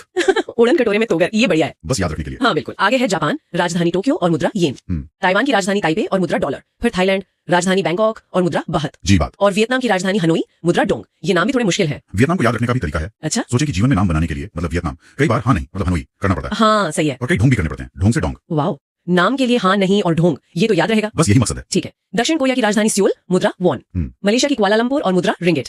सिंगापुर की तो आसान है, सिंगापुर सिटी और डॉलर। हाँ, वो तो सीधा है। और इंडोनेशिया, राजधानी जकार्ता, लेकिन एक नई राजधानी भी प्रस्तावित है, नुसांतरा। हाँ, नुसांतरा। और इनकी मुद्रा है रुपया, फिर से रुपया जैसा ही नाम। हाँ, रुपया। ठीक है। तो ये तो हुए कुछ एशियाई देश। अब जरा मध्य पूर्व की ओर बढ़ते हैं। ठीक है। ईरान, राजधानी तेहरान और मुद्रा रियाल। और इराक की राजधानी बगदाद, मुद्रा दिनार। हाँ, दिनार। यहाँ पैटर्न देखने को मिलेगा आपको। कैसा पैटर्न? इराक की मुद्रा दिनार है और कुवैत की भी दिनार है। अच्छा, कुवैत की राजधानी कुवैत सिटी और मुद्रा दिनार, सही है। हाँ, और सिर्फ कुवैत ही नहीं, जॉर्डन की भी मुद्रा दिनार है। अच्छा, तो जॉर्डन की राजधानी अम्मान और मुद्रा दिनार, तो मतलब इराक, कुवैत, जॉर्डन, इन सब की दिनार है। बिल्कुल। ठीक है। अब सऊदी अरब, राजधानी रियाद और मुद्रा रियाल। हाँ, रियाल। यहाँ लोग अक्सर ईरान और सऊदी अरब में कंफ्यूज हो जाते हैं। वो क्यों? क्योंकि ईरान की मुद्रा भी रियाल है, लेकिन राजधानी अलग है। ईरान की तेहरान, सऊदी की रियाद। हाँ, लेकिन सऊदी अरब का याद रखना आसान है, रियाद और रियाल। हाँ, नाम काफी मिलते जुलते हैं। ठीक है। संयुक्त अरब अमीरात यानी UAE, राजधानी अबू धाबी और मुद्रा दिरहम। कतर की राजधानी दोहा, मुद्रा रियाल। हाँ, फिर से रियाल। ओमान की भी रियाल ही है। अच्छा, ओमान की राजधानी मस्कट और मुद्रा रियाल, तो सऊदी, कतर, ओमान इन सब की रियाल है। जी, ठीक है। आगे है सीरिया, राजधानी दमिश्क, मुद्रा पाउंड।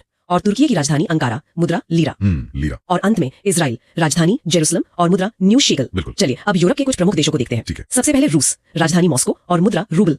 फिर फ्रांस, राजधानी पेरिस और मुद्रा फ्रैंक या यूरो? देखिए, फ्रैंक उनकी पुरानी मुद्रा थी, अब यूरो है। अच्छा, ये ध्यान रखना जरूरी है कि यूरो अब यूरोपीय संघ के कई देशों की आधिकारिक मुद्रा बन गई है, जैसे बेल्जियम, लग्जमबर्ग, इटली, इन सब की मुद्रा यूरो ही है। अच्छा, तो बेल्जियम की राजधानी ब्रुसेल्स, मुद्रा यूरो, लग्जमबर्ग की राजधानी लग्जमबर्ग, मुद्रा यूरो, और इटली की राजधानी रोम, मुद्रा यूरो। बिल्कुल। लेकिन ग्रेट ब्रिटेन की मुद्रा तो पाउंड है ना, राजधानी लंदन, मुद्रा पाउंड। ये बहुत दिलचस्प बात है। ग्रेट ब्रिटेन यूरोपीय संघ का हिस्सा था, लेकिन उन्होंने अपनी मुद्रा हमेशा से पाउंड ही रखी, यूरो कभी नहीं अपनाया। अच्छा, उनकी पहचान का एक बड़ा हिस्सा है पाउंड। समझ गई। यूक्रेन की राजधानी कीव और मुद्रा हिरवेनिया। हिरवेनिया जी। अब स्कैंडिनेवियाई देशों की बात करते हैं। नॉर्वे की राजधानी ऑस्लो, मुद्रा क्रोन।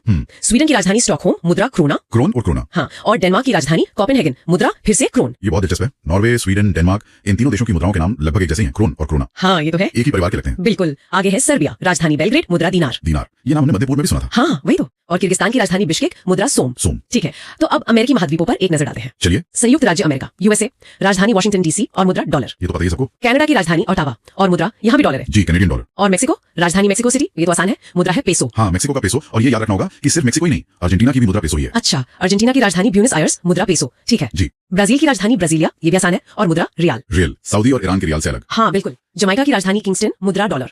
और ट्रिनिदाद एंड टोबैगो की पोर्ट ऑफ स्पेन और मुद्रा फिर से डॉलर। हाँ, डॉलर काफी आम है इस क्षेत्र में। सही बात है। और अंत में कुछ और महत्वपूर्ण देशों पर नजर डालते हैं। ठीक है। ऑस्ट्रेलिया, राजधानी कैनबरा और मुद्रा डॉलर। और न्यूजीलैंड की राजधानी वेलिंगटन, मुद्रा भी डॉलर। हाँ, ऑस्ट्रेलिया और न्यूजीलैंड दोनों पड़ोसी देशों की मुद्रा डॉलर है। ठीक है, अब अफ्रीका से कुछ देश। मिस्र की राजधानी काहिरा, मुद्रा पाउंड। पाउंड जैसे ब्रिटेन की। हाँ, केन्या की राजधानी नैरोबी, मुद्रा शिलिंग। शिलिंग। और नाइजीरिया की राजधानी अबुजा, मुद्रा नायरा। नाइजीरिया और नायरा। क्या? नाई से दोनों शुरू होता है। नाइजीरिया, नायरा, याद रखने के लिए एक अच्छा संकेत है। अरे हाँ, ये तो मैंने सोचा ही नहीं। नाइजीरिया नायरा, बढ़िया है। जी। जिम्बाब्वे की राजधानी हरारे, मुद्रा डॉलर। और मोरक्को की राजधानी रबात, मुद्रा दिरहम। दिरहम, ये हमने यूएई में भी सुना था। हाँ। मोरक्को को याद रखने की भी एक ट्रिक है। अच्छा, बताइए। सोचिए, मोर को रात में, मतलब रबात, देखकर भी उस पर रहम नहीं करना चाहिए। रहम से दिरहम। मोर को रात में देखकर रहम नहीं करना, वाह। क्योंकि वो भाग जाएगा, बस याद रखने के लिए। बिल्कुल। अच्छा, सेशेल्स की राजधानी विक्टोरिया और मुद्रा रुपया। हाँ, फिर से रुपया। और मॉरिशस की भी राजधानी पोर्ट लुइस, मुद्रा रुपया। जी। और आखिर में टोगो, राजधानी लोमे, मुद्रा फ्रैंक। तो चलिए अब अगला चैप्टर देखते हैं, महत्वपूर्ण राष्ट्रीय एवं अंतर्राष्ट्रीय दिवस। बिल्कुल, और ये एक ऐसा विषय है जिससे लगभग हर परीक्षा में सवाल आते ही हैं। हाँ, ये तो है। तो कहाँ से शुरू करें? साल की शुरुआत से ही करते हैं, जनवरी से। ठीक है। देखिए, 1 जनवरी को होता है वैश्विक परिवार दिवस, शांति और एकता के लिए। अच्छा, और इसके ठीक बाद 4 जनवरी को विश्व ब्रेल दिवस। जी,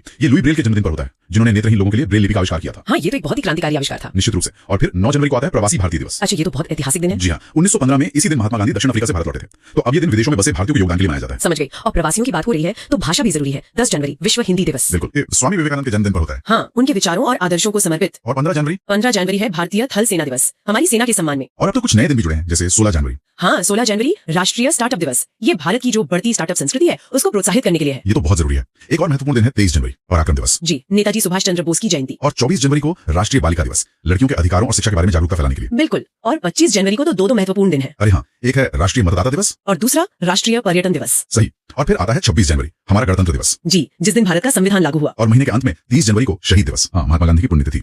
और इसी दिन विश्व कुष्ठ रोग दिवस भी होता है। ठीक है, तो ये थे जनवरी के दिन। अब फरवरी पर आते हैं। जी। फरवरी में 1 तारीख को होता है भारतीय तट रक्षक दिवस, मतलब इंडियन कोस्ट गार्ड डे। और 2 फरवरी, ये भी काफी चर्चित रहता है। हाँ, 2 फरवरी है विश्व आर्द्रभूमि दिवस, वर्ल्ड वेटलैंड्स डे। हमारे तालाबों, झीलों, इन सब के संरक्षण के लिए बहुत जरूरी है। अच्छा। और स्वास्थ्य के लिहाज से 4 फरवरी विश्व कैंसर दिवस। बिल्कुल, कैंसर के बारे में जागरूकता और रोकथाम को बढ़ावा देने के लिए। फिर 12 फरवरी को है राष्ट्रीय उत्पादकता दिवस। जी। और 13 फरवरी को भी 2 दिन एक साथ आते हैं। कौन कौन से? एक तो है विश्व रेडियो दिवस और दूसरा है राष्ट्रीय महिला दिवस। अच्छा, राष्ट्रीय महिला दिवस, ये सरोजिनी नायडू जी के जन्मदिन पर मनाया जाता है ना? जी हाँ, बिल्कुल सही। और फिर 14 फरवरी को पुलवामा शहीद दिवस।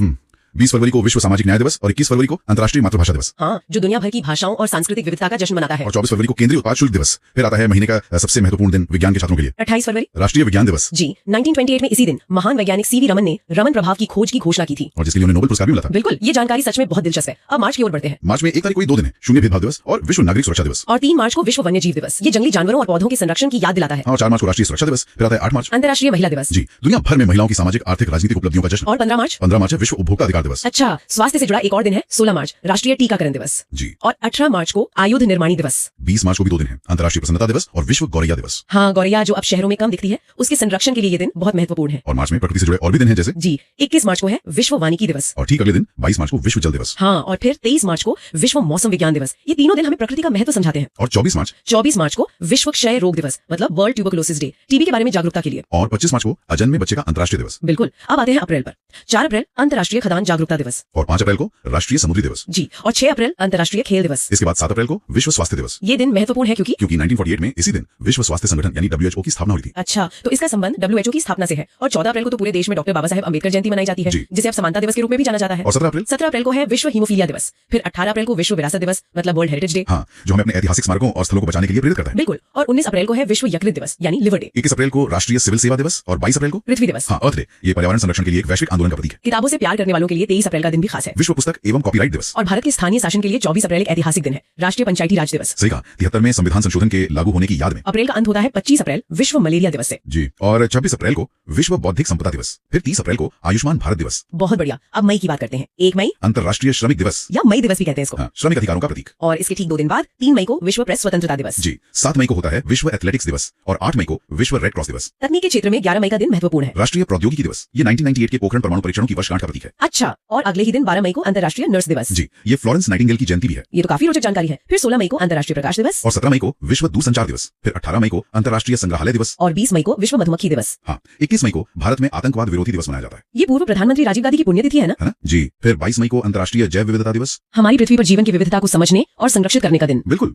23 मई को विश्व कछुआ दिवस और 25 मई को भी कई दिवस हैं, विश्व थायराइड दिवस, विश्व फुटबॉल दिवस। जी, और अंतर्राष्ट्रीय गुमशुदा बाल दिवस भी। अच्छा। और 29 मई को अंतर्राष्ट्रीय एवरेस्ट दिवस। और मई का अंत होता है 31 मई को विश्व तंबाकू निषेध दिवस के साथ। चलिए अब जून पर आते हैं।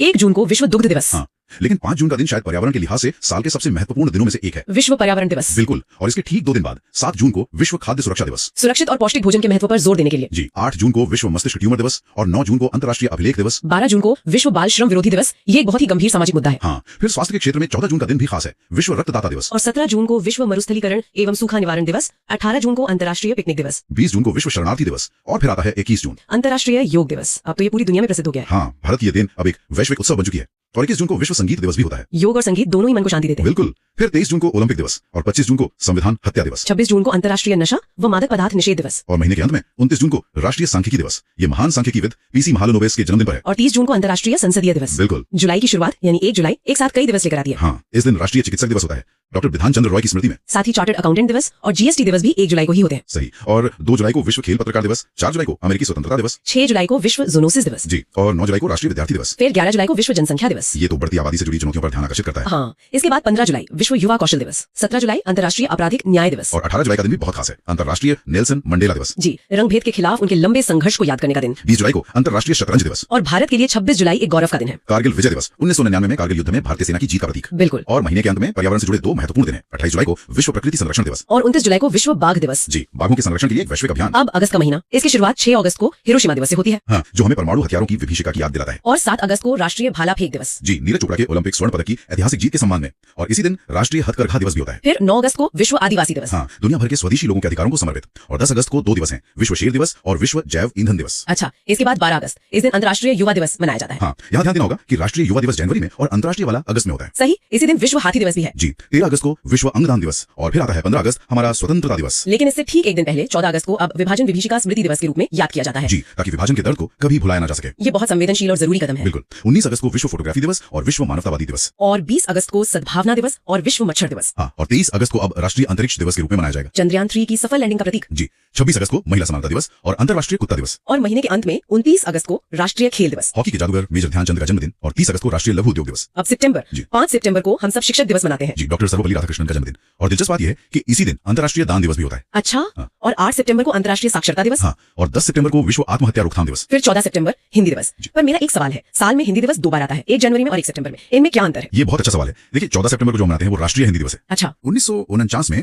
इसी दिन हिंदी को भारत की राजभाषा का दर्जा दिया गया था, जबकि 10 जनवरी को विश्व हिंदी दिवस होता है, जिसका उद्देश्य वैश्विक स्तर पर हिंदी का प्रचार करना है। अब समझ आया। जी। 15 सितंबर को अंतर्राष्ट्रीय लोकतंत्र दिवस और भारत में अभियंता दिवस यानी इंजीनियर्स डे भी होता है, जो एम विश्वेश्वरैया को समर्पित है। और 16 सितंबर का दिन विश्व ओजोन दिवस। बिल्कुल, ओजोन परत के संरक्षण के महत्व को बताता है। 17 सितंबर को विश्व रोगी सुरक्षा दिवस और 18 को विश्व बांस दिवस। 20 सितंबर को आरपीएफ स्थापना दिवस। 21 सितंबर को भी 2 दिन है, विश्व अल्जाइमर दिवस और अंतर्राष्ट्रीय शांति दिवस। जी, 23 सितंबर अंतर्राष्ट्रीय सांकेतिक भाषा दिवस। 26 को विश्व पर्यावरण स्वास्थ्य दिवस। और 27 सितंबर को विश्व पर्यटन दिवस। और 28 सितंबर विश्व रेबीज दिवस। अब अक्टूबर, 1 अक्टूबर को अंतर्राष्ट्रीय वृद्धजन दिवस। और 2 अक्टूबर को महात्मा गांधी की जयंती, जिसे अब अंतर्राष्ट्रीय अहिंसा दिवस के रूप में पूरी दुनिया मनाती है। बिल्कुल। और 4 अक्टूबर को विश्व पशु कल्याण दिवस। हाँ, और 5 अक्टूबर को विश्व शिक्षक दिवस, मतलब राष्ट्रीय वाला सितंबर में और अंतर्राष्ट्रीय वाला अक्टूबर में। अच्छा। 8 अक्टूबर को भारतीय वायुसेना दिवस और 9 अक्टूबर को विश्व डाक दिवस। 10 अक्टूबर को विश्व मानसिक स्वास्थ्य दिवस और राष्ट्रीय डाक दिवस। और 11 अक्टूबर को अंतर्राष्ट्रीय बालिका दिवस, जबकि राष्ट्रीय बालिका दिवस जनवरी में था। हाँ, ये पैटर्न कई दिनों में देखने को मिलता है। जी, 13 अक्टूबर अंतर्राष्ट्रीय आपदा न्यूनीकरण दिवस। 15 को विश्व छात्र दिवस। 16 अक्टूबर विश्व खाद्य दिवस। और 17 अक्टूबर अंतर्राष्ट्रीय गरीबी उन्मूलन दिवस। 20 अक्टूबर को विश्व सांख्यिकी दिवस। जी, और 21 को पुलिस स्मृति दिवस। फिर आता है 24 अक्टूबर संयुक्त राष्ट्र दिवस, क्योंकि 1945 में इसी दिन यूएन चार्टर लागू हुआ था। बिल्कुल। और महीने के अंत में 31 अक्टूबर को राष्ट्रीय एकता दिवस। सरदार वल्लभ भाई पटेल की जयंती, इसी दिन विश्व शहर दिवस भी होता है। सही कहा। अब नवंबर, 5 नवंबर को विश्व सुनामी जागरूकता दिवस 7 नवंबर को राष्ट्रीय कैंसर जागरूकता दिवस और 10 नवंबर को शांति और विकास के लिए विश्व विज्ञान दिवस। 11 नवंबर को राष्ट्रीय शिक्षा दिवस, ये भारत के पहले शिक्षा मंत्री मौलाना अबुल कलाम आजाद का जन्मदिन है। जी 13 नवंबर विश्व दयालुता दिवस और फिर 14 नवंबर बाल दिवस, पंडित जवाहरलाल नेहरू का जन्मदिन। और इसी दिन विश्व मधुमेह दिवस भी होता है। 15 नवंबर को जनजातीय गौरव दिवस, जो आदिवासी स्वतंत्रता सेनानी बिरसा मुंडा की जयंती है। सही। 19 नवंबर को विश्व शौचालय दिवस और विश्व पुरुष दिवस। 20 नवंबर विश्व बाल दिवस और 21 नवंबर विश्व टेलीविजन दिवस। और फिर आता है 26 नवंबर संविधान दिवस। हाँ, इसी दिन 1949 में हमारी संविधान सभा ने भारत के संविधान को अपनाया था। इसे राष्ट्रीय कानून दिवस भी कहते हैं। बिल्कुल। और अब साल का आखिरी महीना दिसंबर। 1 दिसंबर को विश्व एड्स दिवस, 2 दिसंबर को 3 दिवस है अंतर्राष्ट्रीय दास्ता उन्मूलन दिवस, विश्व कंप्यूटर साक्षरता दिवस और राष्ट्रीय प्रदूषण रोकथाम दिवस। 3 दिसंबर को अंतर्राष्ट्रीय दिव्यांगजन दिवस और 4 दिसंबर को 2 दिवस अंतर्राष्ट्रीय बैंक दिवस और भारतीय नौसेना दिवस। अच्छा, तो थल सेना दिवस जनवरी में, वायुसेना दिवस अक्टूबर में और नौसेना दिवस दिसंबर में। जी, ये याद रखने का अच्छा तरीका है। 5 दिसंबर विश्व मृदा दिवस। 6 दिसंबर को नागरिक सुरक्षा दिवस और मैत्री दिवस। 7 दिसंबर को भी 2 दिन है, सशस्त्र बल झंडा दिवस और अंतर्राष्ट्रीय नागरिक उड्डयन दिवस। और 10 दिसंबर को अंतर्राष्ट्रीय मानवाधिकार दिवस। ये बहुत ही महत्वपूर्ण दिन है। जी 11 दिसंबर अंतर्राष्ट्रीय पर्वत दिवस, 14 को राष्ट्रीय ऊर्जा संरक्षण दिवस। फिर आता है 16 दिसंबर विजय दिवस। हाँ, ये 1971 के युद्ध में पाकिस्तान पर भारत की जीत का प्रतीक है। इसे कारगिल विजय दिवस से कंफ्यूज नहीं करना है। बिल्कुल नहीं, वो जुलाई में होता है। 18 दिसंबर को अंतर्राष्ट्रीय प्रवासी दिवस और अंतर्राष्ट्रीय अल्पसंख्यक अधिकार दिवस। और 22 दिसंबर को राष्ट्रीय गणित दिवस। फिर 23 दिसंबर को राष्ट्रीय किसान दिवस, चौधरी चरण सिंह जी का जन्मदिन। जी, और 24 दिसंबर को राष्ट्रीय उपभोक्ता दिवस। 25 दिसंबर को सुशासन दिवस, मतलब गुड गवर्नेंस डे। हाँ, पूर्व प्रधानमंत्री अटल बिहारी वाजपेयी जी की जयंती पर। और साल का अंत 26 दिसंबर को वीर बाल दिवस से होता है। जी, गुरु गोविंद सिंह के साहिबजादों के बलिदान को समर्पित। और इसके ठीक बाद 27 दिसंबर को अंतर्राष्ट्रीय महामारी तैयारी दिवस, जो कोविड-19 के बाद की दुनिया में एक बहुत ही प्रासंगिक दिन है। चलिए अब अगला चैप्टर देखते हैं, भारत के प्रमुख शहर और उनके भौगोलिक उपनाम। हाँ, ये एक बहुत ही दिलचस्प विषय है। ये उपनाम शहरों की पहचान बन गए हैं ना। बिल्कुल, तो शुरुआत उत्तर प्रदेश से करते हैं। इतने सारे शहर हैं वहाँ। सबसे पहले कानपुर। कानपुर, हाँ, उसे दुनिया का चमड़ा शहर कहते हैं और साथ ही उत्तर भारत का मैनचेस्टर भी। उत्तर भारत का मैनचेस्टर। अच्छा, अगला शहर है आगरा। आगरा तो जाहिर है ताज का शहर, और हाँ, पेठा नगरी भी। पेठा नगरी, सही। प्रयागराज के बारे में क्या, जिसे पहले इलाहाबाद कहते थे? उसके तो 3 उपनाम है। ईश्वर का वास, ईश्वर का वास। हाँ, और प्रधानमंत्रियों का शहर और संगम सिटी। ओके, और वाराणसी? वाराणसी है मंदिरों एवं घाटों का नगर। लखनऊ का तो शायद सबको ही पता होगा। नवाबों का शहर, बिल्कुल। और कन्नौज, ये इत्र के लिए मशहूर है ना? एकदम सही, इसीलिए इसे खुशबुओं का शहर या इत्र नगरी कहते हैं। बरेली? बरेली का कुछ है, हाँ, बरेली को सुरमा नगरी कहते हैं। सुरमा नगरी, दिलचस्प। और अलीगढ़? ताला नगरी। हाँ, अलीगढ़ के ताले। और एक और है गाजीपुर। गाजीपुर को काशी की बहन कहा जाता है। अच्छा, अब जरा पंजाब की तरफ चलते हैं। पटियाला? पटियाला है शाही शहर। और अमृतसर? गोल्डन सिटी, मतलब स्वर्ण नगरी। स्वर्ण मंदिर की वजह से कपूरथला? कपूरथला को बगीचों का शहर कहते हैं। और पूरे पंजाब राज्य को क्या कहते हैं? पंजाब को कहते हैं 5 नदियों की भूमि। ये तो नाम नहीं है। अच्छा, उत्तराखंड की बात करते हैं। नैनीताल? झीलों का शहर। और मसूरी? मसूरी है पर्वतों की रानी। जम्मू और कश्मीर में श्रीनगर, वो भी तो झीलों के लिए जाना जाता है। हाँ, उसे भी झीलों का शहर कहते हैं। और पूरे कश्मीर को? कश्मीर को कहते हैं भारत का स्विट्जरलैंड। ओके, अब हरियाणा से पानीपत? पानीपत है बुनकरों का शहर। और गुरुग्राम? Gurugram millennium city. आखिर में नई दिल्ली? नई दिल्ली को रैलियों का शहर कहा जाता है। ये तो सही है। चलिए पूर्व की ओर चलते हैं। पश्चिम बंगाल में कोलकाता? कोलकाता के 2 नाम है, महलों का शहर और डायमंड हार्बर। डायमंड हार्बर। ओके, आसनसोल? उसे ब्लैक डायमंड की भूमि कहते हैं। ब्लैक डायमंड मतलब कोयला। तो झारखंड का धनबाद? वही कोयला नगरी। और जमशेदपुर, ये तो स्टील के लिए है। बिल्कुल, भारत का पिट्सबर्ग और इस्पात नगरी। हाँ, उड़ीसा का Bhubaneswar? Temple city of India, मंदिरों का शहर। और कटक? कटक है सिल्वर सिटी। अच्छा, एक दिलचस्प बात, बिहार से मुजफ्फरपुर और उत्तराखंड से देहरादून, जी। इन दोनों का एक ही उपनाम है क्या? हाँ, बिल्कुल, दोनों को लीची शहर कहा जाता है। लीची शहर। अब जरा पूर्वोत्तर चलते हैं। असम से गुवाहाटी? उसे कहते हैं gateway of north east India. पूर्वोत्तर भारत का प्रवेश द्वार। और डिब्रूगढ़? टी सिटी, चाय का शहर। मेघालय में शिलोंग? शिलोंग को कहते हैं पूर्व का स्कॉटलैंड। और पूरे मेघालय राज्य का भी उपनाम है। हाँ, मेघों का घर, नाम ही है मेघ आलय। और अरुणाचल प्रदेश? उगते सूर्य की भूमि। चलिए अब पश्चिम की ओर, राजस्थान से शुरू करते हैं। जोधपुर? जोधपुर है ब्लू सिटी और सन सिटी। और जयपुर? जयपुर को भारत का पेरिस और गुलाबी शहर दोनों कहते हैं। जैसलमेर? Golden city. अच्छा, गोल्डन सिटी अमृतसर भी है और जैसलमेर भी। हाँ, और दोनों के कारण अलग अलग हैं। सही। अब गुजरात में अहमदाबाद? अहमदाबाद है भारत का बॉस्टन और भारत का मैनचेस्टर। और आनंद? Milk city. महाराष्ट्र पर आते हैं मुंबई, इसके तो कई नाम होंगे। हाँ, मुंबई है 7 टापुओं का नगर, भारत का हॉलीवुड और सूती वस्त्रों की राजधानी। नागपुर? नागपुर तो ऑरेंज सिटी है। और पुणे? पुणे को दक्कन की रानी कहते हैं, क्वीन ऑफ डेक्कन। कोल्हापुर? पहलवानों का शहर। मध्य प्रदेश चलते हैं। भोपाल? भोपाल भी जीरों का शहर है। ओके, मुंडी? ये जगह कहाँ है? मध्य प्रदेश में ही है, इसे पावर हब सिटी कहते हैं। और इंदौर? मिनी मुंबई? उज्जैन? मंदिरों का शहर। और पूरे मध्य प्रदेश राज्य को? उसे सोया प्रदेश कहते हैं। छत्तीसगढ़ का क्या? धान की डलिया। एक और खास नाम है पीथमपुर। हाँ, पीथमपुर को भारत का डेट्रॉइट कहा जाता है, ऑटोमोबाइल हब है। चलिए अब बिल्कुल अंत में दक्षिण भारत की ओर, कर्नाटक से शुरू करते हैं। बेंगलुरु। बेंगलुरु का तो बहुत नाम है। स्पेस सिटी, भारत का उद्यान, भारत की सिलिकॉन वैली और साइंस सिटी। वाह। कूर्ग? भारत का स्कॉटलैंड। पूर्व का स्कॉटलैंड शिलोंग था और ये भारत का स्कॉटलैंड। भारत का स्कॉटलैंड। ठीक है। मैसूर? कर्नाटक का रत्न। अब आंध्र प्रदेश। विशाखापट्टनम? उसे कहते हैं भाग्य का शहर या city of destiny. Bhimavaram? Bharat का दूसरा बारडोली। धर्मावरम? आंध्र प्रदेश का सिल्क सिटी। पिडुगुराला, इसे लाइन सिटी कहते हैं। तेलंगाना में हैदराबाद और सिकंदराबाद। ये जुड़वा शहर है, ट्विन सिटी। पूरे केरल राज्य का उपनाम। मसालों का बगीचा? और कोची या कोचिन। अरब सागर की रानी? त्रिवेंद्रम। भारत का सदाबहार शहर? अब तमिलनाडु मदुरई। त्योहारों का नगर? और आखिर में थूथुकुडी, जिसे थूथुकुडिन भी कहते थे। उसे पर्ल सिटी कहते हैं। चलिए अब अगला चैप्टर देखते हैं। चैप्टर का नाम है प्रमुख व्यक्तियों के लोकप्रिय उपनाम। जी, और ये उपनाम सिर्फ नाम नहीं है ना, ये एक तरह से इतिहास की परछाइयां हैं, किसी के काम की, किसी के स्वभाव की, मतलब पूरे जीवन की कहानी बस 1-2 शब्दों में आ जाती है। बिल्कुल। और ये समझना भी बड़ा दिलचस्प है कि लोगों ने अपने नायकों को कैसे देखा, उन्हें क्या बनाकर याद रखना चाहा। तो शुरुआत करते हैं आजादी के आंदोलन के उन महानायकों से। हाँ, जाहिर है पहला नाम तो बापू और राष्ट्रपिता का ही होगा। हाँ, वो थे मोहनदास करमचंद गांधी। लेकिन गांधी जी के विचारों की ताकत इतनी थी कि एक और गांधी हमें मिले भारत की सरहदों पर, सीमांत गांधी। फ्रंटियर गांधी। खान अब्दुल गफ्फार खान। जी। वो पश्चिमोत्तर सीमा प्रांत के एक ऐसे पठान थे जिन्होंने गांधी जी के अहिंसा के रास्ते को मतलब पूरी तरह अपना लिया था। सोचिए, एक ऐसा इलाका जो अपने लड़ाकू स्वभाव के लिए जाना जाता है, हाँ, बिल्कुल। वहाँ उन्होंने खुदाई खिदमतगार नाम का एक अहिंसक आंदोलन खड़ा कर दिया। ये वाकई कमाल है। अच्छा, उसी दौर में एक और शख्स थे जिन्हें सब बहुत सम्मान से the grand old man of India कहते थे, भारत के वही वृद्ध पुरुष। हाँ, ये थे दादा भाई नौरोजी। उनका कद इतना बड़ा था कि हर कोई उनकी इज्जत करता था, चाहे वो नरम दल का हो या गरम दल का। अच्छा। वो ब्रिटेन की संसद में चुने जाने वाले पहले भारतीय थे और उन्होंने ही तो वो जो ड्रेन ऑफ वेल्थ थ्योरी थी, हाँ, ड्रेन ऑफ वेल्थ, उससे बताया था कि कैसे अंग्रेज भारत का पैसा लूट कर ब्रिटेन ले जा रहे हैं। तो ये ग्रैंड ओल्ड मैन का खिताब सिर्फ उनकी उम्र के लिए नहीं था, उनके ज्ञान और अनुभव के लिए था। हाँ बिल्कुल, उनके ज्ञान, अनुभव और देश के लिए उनके योगदान के सम्मान में था। और जहाँ इतना गहरा ज्ञान था वहीं एक फौलादी इरादा भी था जिसे देश ने लौह पुरुष का नाम दिया। सरदार वल्लभ भाई पटेल। और उन्हें सिर्फ लौह पुरुष ही नहीं, भारत का बिस्मार्क भी कहा जाता है। अच्छा, बिस्मार्क क्यों? ये तुलना क्यों की जाती है? देखिए, ये तुलना बहुत सटीक बैठती है। जैसे बिस्मार्क ने बिखरे हुए जर्मनी को एक किया था, वैसे ही पटेल ने 560 से ज्यादा रियासतों को भारत में शामिल करने का मतलब एक लगभग नामुमकिन काम कर दिखाया था। हाँ, वो तो था। जूनागढ़ हो या हैदराबाद, जहाँ प्यार से बात नहीं बनी, वहाँ उन्होंने कड़ा रुख अपनाने में जरा भी हिचकिचाहट नहीं दिखाई। यही फौलादी इरादा उन्हें लौह पुरुष बनाता है। तो एक तरफ पटेल का ये लौह निश्चय था और दूसरी तरफ एक ऐसा नेता जिसकी पहचान ही शांति से जुड़ी थी, शांति पुरुष। लाल बहादुर शास्त्री। उनका व्यक्तित्व बिल्कुल शांत और सरल था, लेकिन जब देश पर संकट आया, जैसे 1965 की लड़ाई, तो उन्होंने दुनिया को दिखा दिया कि इस सीधे साधे इंसान के इरादे कितने मजबूत हैं। जय जवान जय किसान का नारा। जी, वही नारा जो आज भी हमारे देश की आत्मा में बसा है। तो वो बाहर से शांत थे पर अंदर से चट्टान की तरह मजबूत। अब आते हैं एक ऐसे उपनाम पर जो शायद हर किसी की जुबान पर है, चाचा। जवाहरलाल नेहरू। हम सबने यही पढ़ा है कि वो बच्चों से बहुत प्यार करते थे, इसलिए बच्चे उन्हें चाचा नेहरू कहते थे। ये सच भी है, पर इसका एक राजनीतिक पहलू भी था। वो क्या? देखिए, एक नया नया आजाद हुआ देश अपने पहले प्रधानमंत्री को एक पिता की तरह नहीं बल्कि एक दोस्त, एक चाचा की तरह देख रहा था। ये उपनाम एक तरह से उन्हें जनता के और करीब ले आया। ये एक दिलकश नजरिया। अच्छा, नेहरू के दौर के ही एक और कद्दावर नेता थे जिनका उपनाम उनके अंदाज को दिखाता है, नेताजी। सुभाष चंद्र बोस। ये नाम उनकी शख्सियत को बिल्कुल सही तरीके से दिखाता है। नेताजी यानी वो लीडर जिसे लोग फॉलो करें। सही बात है। और दिलचस्प बात यह है कि उन्हें ये नाम भारत में नहीं, जर्मनी में मिला था। कहते हैं कि आजाद हिंद फौज के सैनिकों ने उन्हें इस नाम से पुकारना शुरू किया और फिर ये उनकी पहचान बन गया। अब दो ऐसे उपनामों की बात करते हैं जिनमें मतलब अक्सर लोग कंफ्यूज हो जाते हैं, लोकमान्य और लोकनायक। हाँ, ये बहुत होता है। और इन दोनों के बीच का फर्क उस दौर की राजनीति के बदलते स्वरूप को भी दिखाता है। लोकमान्य थे बाल गंगाधर तिलक। मान्य मतलब जिसे लोग मानते हो। हाँ, जिसे स्वीकार करते हो। तिलक अपने दौर के सबसे बड़े नेता थे, जनता उनकी हर बात मानती थी। और लोकनायक? वो थे जयप्रकाश नारायण यानी जेपी। नायक मतलब हीरो। 1970 के दशक में जब इमरजेंसी का दौर था, तब जेपी ने पूरे विपक्ष को एकजुट करके सत्ता के खिलाफ एक विशाल जन आंदोलन खड़ा कर दिया था। वो उस आंदोलन के नायक थे, लोगों के हीरो। अच्छा। इसी कड़ी में एक और नाम है जननायक का, जो कर्पूरी ठाकुर को कहा गया, यानी आम जनता का नायक। तो लोकमान्य, लोकनायक और जननायक तीनों लोक से जुड़े हैं पर मायने अलग अलग हैं। इसी तरह भारत के पहले राष्ट्रपति डॉक्टर राजेंद्र प्रसाद को भी तो बहुत खास उपाधियां मिली थी। देश रत्न और अजात शत्रु।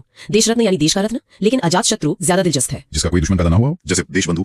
चितरंजन दास यानी सीआर दास। देशबंधु का मतलब है देश का मित्र। वो एक बहुत बड़े वकील थे जिन्होंने अपनी सारी दौलत, अपना करियर, सब कुछ स्वतंत्रता आंदोलन के लिए कुर्बान कर दिया। और एक थे दीनबंधु, CF एंड्रूज। और सबसे हैरान करने वाली बात यह है कि दीनबंधु एक अंग्रेज थे। एक अंग्रेज? हाँ, वो एक पादरी थे जो भारत आए और यहीं के होकर रह गए। उन्होंने गरीबों, मजदूरों और भारत की आजादी के लिए जबरदस्त काम किया। दीनबंधु यानी गरीबों का मित्र। ये नाम उन्हें खुद महात्मा गांधी ने दिया था। ये तो कमाल है। इसी कड़ी में एक और बंधु है जिनका ताल्लुक हमारे पड़ोसी देश से है। बंगबंधु शेख मुजीबुर रहमान। बंगबंधु यानी बंगाल का मित्र। उन्हें आज के बांग्लादेश का संस्थापक माना जाता है और वहाँ के लोग उन्हें इसी नाम से याद करते हैं। चलिए अब बात करते हैं उन उपाधियों की जिनमें केसरी शब्द आता है, जिसका मतलब होता है शेर। हाँ। पंजाब केसरी का नाम तो सब जानते हैं। लाला लाजपत राय। उन्हें पंजाब का शेर यूं ही नहीं कहा जाता था। 1928 में जब साइमन कमीशन भारत आया तो उसके विरोध में लाहौर में जो प्रदर्शन हुआ, उसका नेतृत्व लालाजी कर रहे थे। जी, और वहाँ अंग्रेजों ने उन पर इतनी लाठियां बरसाई कि कुछ हफ्तों बाद उनकी मृत्यु हो गई। उनकी शहादत ने भगत सिंह जैसे क्रांतिकारियों के दिलों में आग लगा दी थी। वो सच में पंजाब के शेर थे। और बंगाल और बिहार के भी अपने केसरी थे। जी, बंगाल केसरी थे आशुतोष मुखर्जी, जो एक महान शिक्षाविद थे। और बिहार केसरी कहा गया डॉक्टर श्री कृष्ण सिंह को, जो आजाद बिहार के पहले मुख्यमंत्री बने। तो केसरी का खिताब उस क्षेत्र के सबसे प्रभावशाली व्यक्ति को दिया जाता था। हाँ, एक तरह से। चलिए अब इतिहास में थोड़ा और पीछे चलते हैं। एक उपाधि है भारत का नेपोलियन। ये गुप्त सम्राट समुद्रगुप्त के लिए कही जाती है। इतिहासकार VA स्मिथ ने उनकी सैन्य जीतों को देखकर ये नाम दिया था। लेकिन कई आधुनिक इतिहासकार इस तुलना पर सवाल उठाते हैं।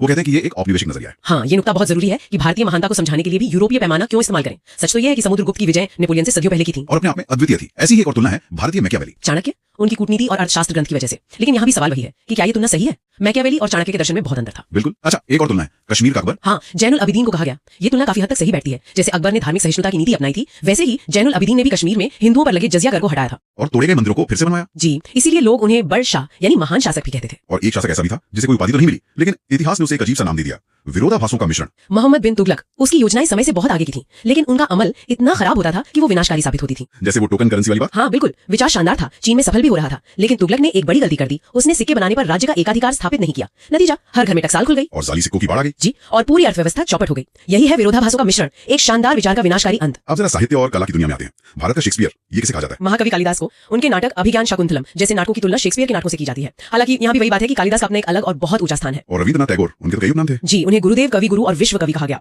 गुरुदेव नाम उन्हें महात्मा गांधी ने दिया था। वो सिर्फ एक कवि नहीं थे, वो एक ऐसे व्यक्ति थे जिसने शिक्षा, कला, दर्शन सबसे देश को एक नई राह दिखाई। वो सच में गुरु थे। यहाँ भी एक जोड़ी है जिसमें अक्सर लोग गलती करते हैं, भारत कोकिला और स्वर कोकिला। हाँ, इसे साफ करना बहुत जरूरी है। भारत कोकिला यानी द नाइटिंगेल ऑफ इंडिया, ये उपाधि सरोजिनी नायडू को उनकी खूबसूरत कविताओं के लिए महात्मा गांधी ने दी थी। वो एक कवयित्री होने के साथ साथ एक बड़ी नेता भी थी। बिल्कुल, और उनका सेंस ऑफ ह्यूमर कमाल का था। वो गांधी जी को मजाक में मिकी माउस कहती थी। अच्छा, और स्वर कोकिला? ये खिताब लता मंगेशकर जी को मिला। उनकी आवाज ने पीढ़ियों के सुख दुख को सुर दिए हैं। तो एक तरफ सरोजिनी नायडू की कलम की कोकिला थी, तो दूसरी तरफ लता जी के कंठ की। एक और कवि है जिन्हें विद्रोही कवि कहा जाता है, काजी नजरुल इस्लाम। उनकी कविताओं में अन्याय, गुलामी और पाखंड के खिलाफ विद्रोह की ज्वाला धधकती थी। और भारतीय पुनर्जागरण का प्रभात नक्षत्र तो मॉर्निंग स्टार। राजा राममोहन रॉय। ये रूपक बहुत सुंदर है। जैसे सुबह का तारा रात के अंधेरे के खत्म होने का और दिन के निकलने का संकेत देता है, वैसे ही राजा राममोहन रॉय ने सती प्रथा जैसी कुरीतियों के अंधेरे को खत्म कर आधुनिक भारत के सूर्योदय का रास्ता दिखाया। अब कुछ और जरूरी उपनामों पर आते हैं। कायदे आजम। मोहम्मद अली जिन्ना, इसका मतलब होता है महान नेता। और इसी से मिलता जुलता शहीद आजम। सरदार भगत सिंह यानी शहीदों में महान, ये नाम उनकी कुर्बानी के प्रति देश के सम्मान को दिखाता है। एक बहुत ही अनोखा उपनाम है महात्मा गांधी के 5वें पुत्र, ये थे जमनालाल बजाज। वो एक बहुत बड़े उद्योगपति थे, लेकिन वो गांधी जी के विचारों से इतने प्रभावित हुए कि उन्होंने अपनी पूरी संपत्ति आंदोलन को सौंप दी। और आश्रम में रहने लगे। जी, साबरमती आश्रम में। गांधी जी उन्हें अपने बेटे की तरह मानते थे। और एक ब्लैक गांधी भी थे, मार्टिन लूथर किंग जूनियर।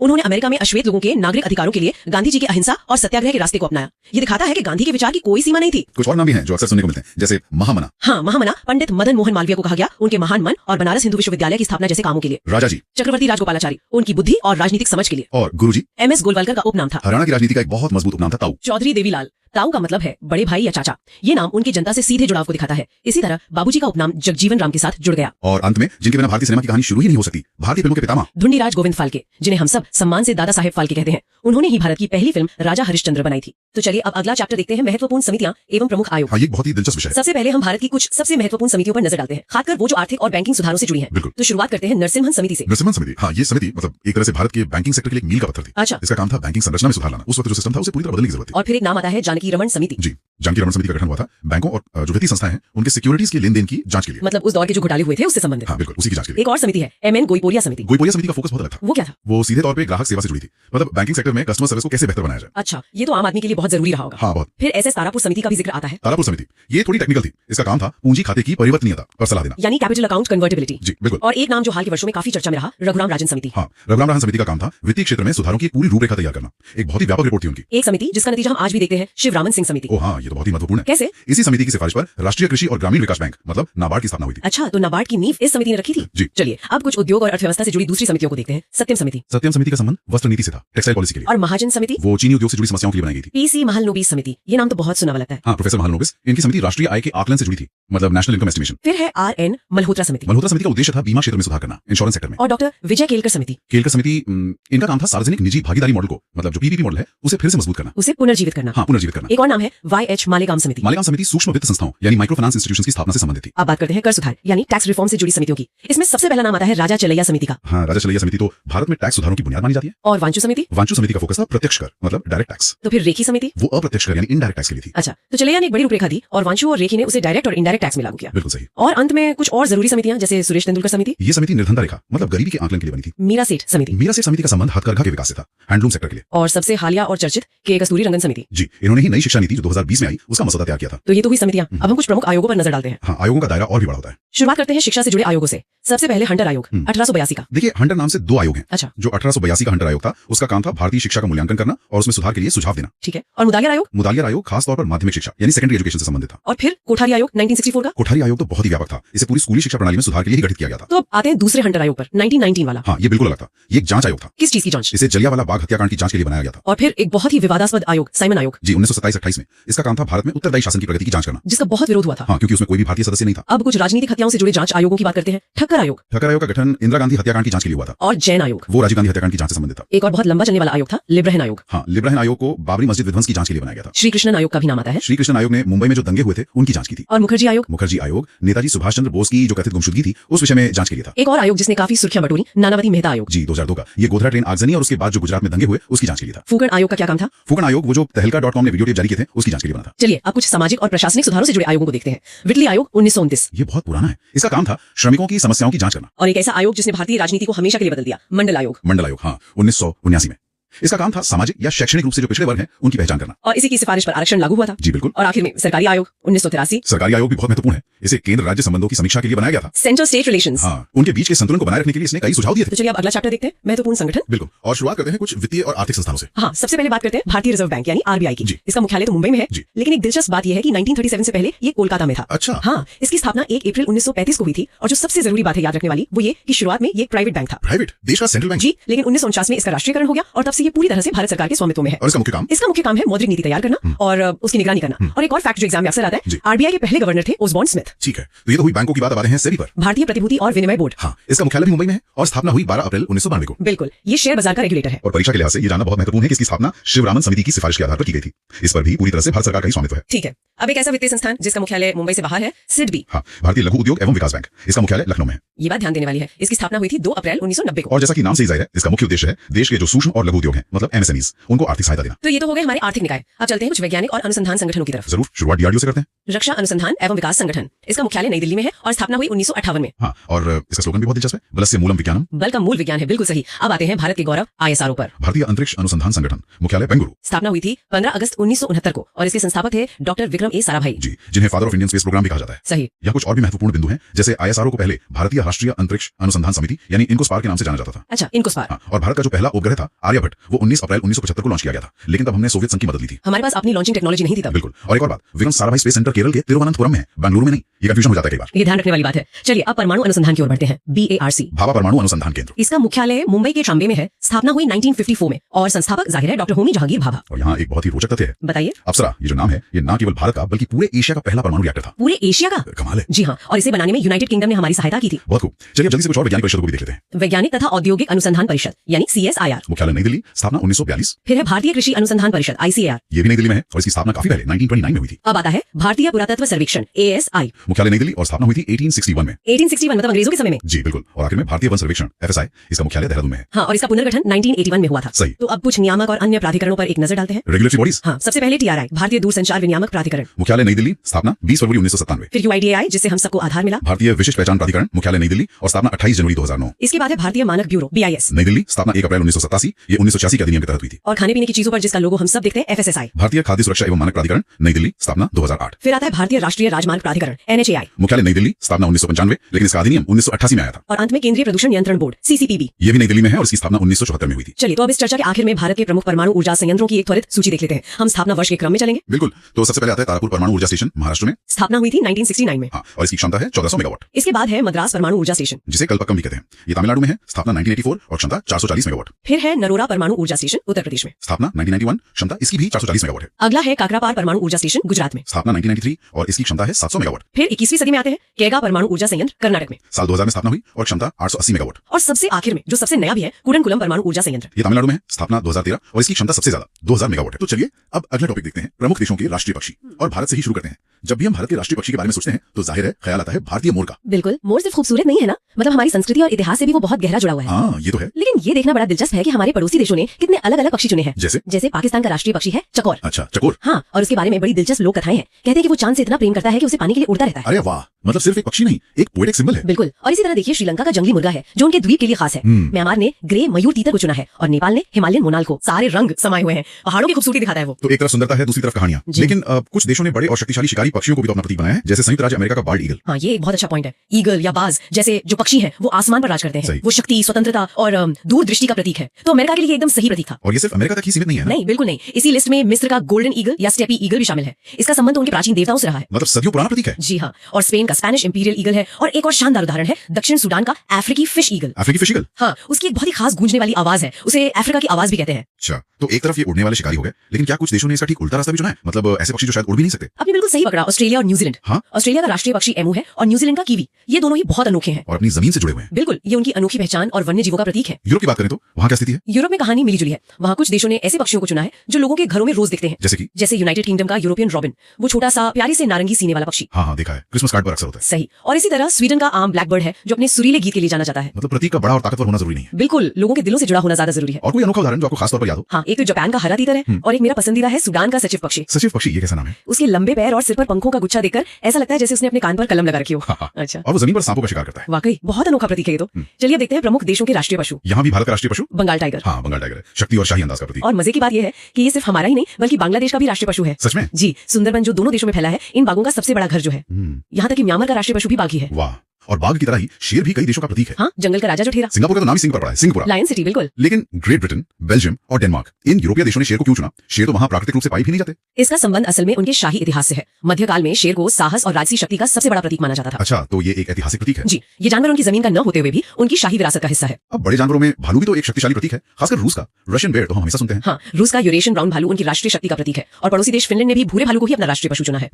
लेकिन भालुओं में एक बिल्कुल अलग प्रतीक भी है। कौन सा? चीन का विशालकाय पांडा। वो ताकत का नहीं बल्कि शांति, दोस्ती और प्रकृति संरक्षण का प्रतीक है। पांडा डिप्लोमेसी, बिल्कुल। अपने पड़ोस में देखें तो वहां भी बहुत विविधता है। पाकिस्तान का मारखोर, वो एक बहुत शानदार जानवर लगता है। मारखोर वाकई बहुत खास है। बकरी की एक जंगली प्रजाति है जिसके बड़े घुमावदार सींग होते हैं। हाँ। वो ऊंचे दुर्गम पहाड़ों पर रहता है, हिम्मत को दर्शाता है। और अफगानिस्तान का राष्ट्रीय पशु हिम तेंदुआ है, पहाड़ों का सबसे रहस्यमयी शिकारी। और नेपाल ने तो गाय को अपना राष्ट्रीय पशु चुना है। गाय को, हाँ। जिसका वहाँ गहरा धार्मिक और सांस्कृतिक महत्व है। ये दिखाता है कि प्रतीक सिर्फ ताकत नहीं बल्कि आस्था का भी हो सकता है ना? बिल्कुल सही कहा। अब अमेरिकी महाद्वीपों में देखें तो संयुक्त राज्य अमेरिका का अमेरिकन बाइसन है। हाँ, और बाइसन की कहानी तो बहुत जबरदस्त है। एक समय पर विलुप्त होने की कगार पर था और अब संरक्षण की वजह से वापस आ रहे हैं। सही, वो लचीलेपन की कहानी है। इसी तरह कनाडा का उदबिलाव यानी बीवर है, अपनी मेहनत के लिए जाना जाता है। और मेक्सिको का शर्मीला जगुआर, जो उनकी माया और एस्टिक सभ्यताओं में एक देवता की तरह पूजा जाता था। कुछ और देश देखें तो ऑस्ट्रेलिया का लाल कंगारू। हाँ, और दक्षिण अफ्रीका का स्प्रिंगबॉक एंटेलोप। ये तो रग्बी से इतना जुड़ गया है कि लोग इसे जानवर से पहले एक टीम के तौर पर जानते होंगे। हाँ, बिल्कुल सही। दक्षिण अफ्रीका का स्प्रिंगबॉक अपनी फुर्ती और ऊंची छलांग के लिए जाना जाता है। चलिए, हमारा आखिरी टॉपिक है प्रमुख देशों के प्रतीक चिन्ह। भारत का प्रतीक है अशोक स्तंभ का सिंह चतुर्मुख। हाँ, सारनाथ का ये स्तंभ शीर्ष सिर्फ 4 शेरों की मूर्ति नहीं है। मतलब? ये शेर शक्ति, साहस और आत्मविश्वास को दर्शाते हैं, और उसके नीचे का चक्र धर्म चक्र का प्रतीक है। ये हमारे प्राचीन इतिहास और आधुनिक मूल्यों दोनों को एक साथ दिखाता है। कुछ प्रतीक तो ऐसे हैं जो एक से ज्यादा देश साझा करते हैं, जैसे चांद तारा। सही कहा, चांद तारा पाकिस्तान का प्रतीक है और ये तुर्की का भी राष्ट्रीय प्रतीक है। अच्छा। ये एक साझा विरासत का प्रतीक है। और इसके ठीक उलट बांग्लादेश का प्रतीक चिन्ह है वाटर लिली। जी, जो पूरी तरह से उनकी अपनी जमीन और प्राकृतिक सुंदरता को दर्शाता है। जैसे जानवरों में शेर लोकप्रिय था, वैसे प्रतीक चिन्हों में भी है ना? हाँ, नीदरलैंड, नॉर्वे, श्रीलंका, इन तीनों का प्रतीक चिन्ह शेर ही है। और यहाँ एक और दिलचस्प बात है, कुछ देशों के प्रतीक चिन्ह उनके राष्ट्रीय पक्षियों से सीधे जुड़े हुए हैं, जैसे अमेरिका का बॉल्ड ईगल। हाँ, वही ईगल उनके ग्रेट सील यानी राष्ट्रीय मोहर का भी मुख्य हिस्सा है। और रूस का प्रतीक तो डबल हेडेड ईगल है। 2 सिरों वाला ईगल, 2 सिर। इसका क्या मतलब है? इसका एक सिर पश्चिम यानी यूरोप की ओर देखता है और दूसरा पूर्व यानी एशिया की ओर। अच्छा। ये रूस की अनूठी भौगोलिक स्थिति को दिखाता है कि वो एक यूरेशियन शक्ति है। ये तो बहुत गहरा मतलब हुआ।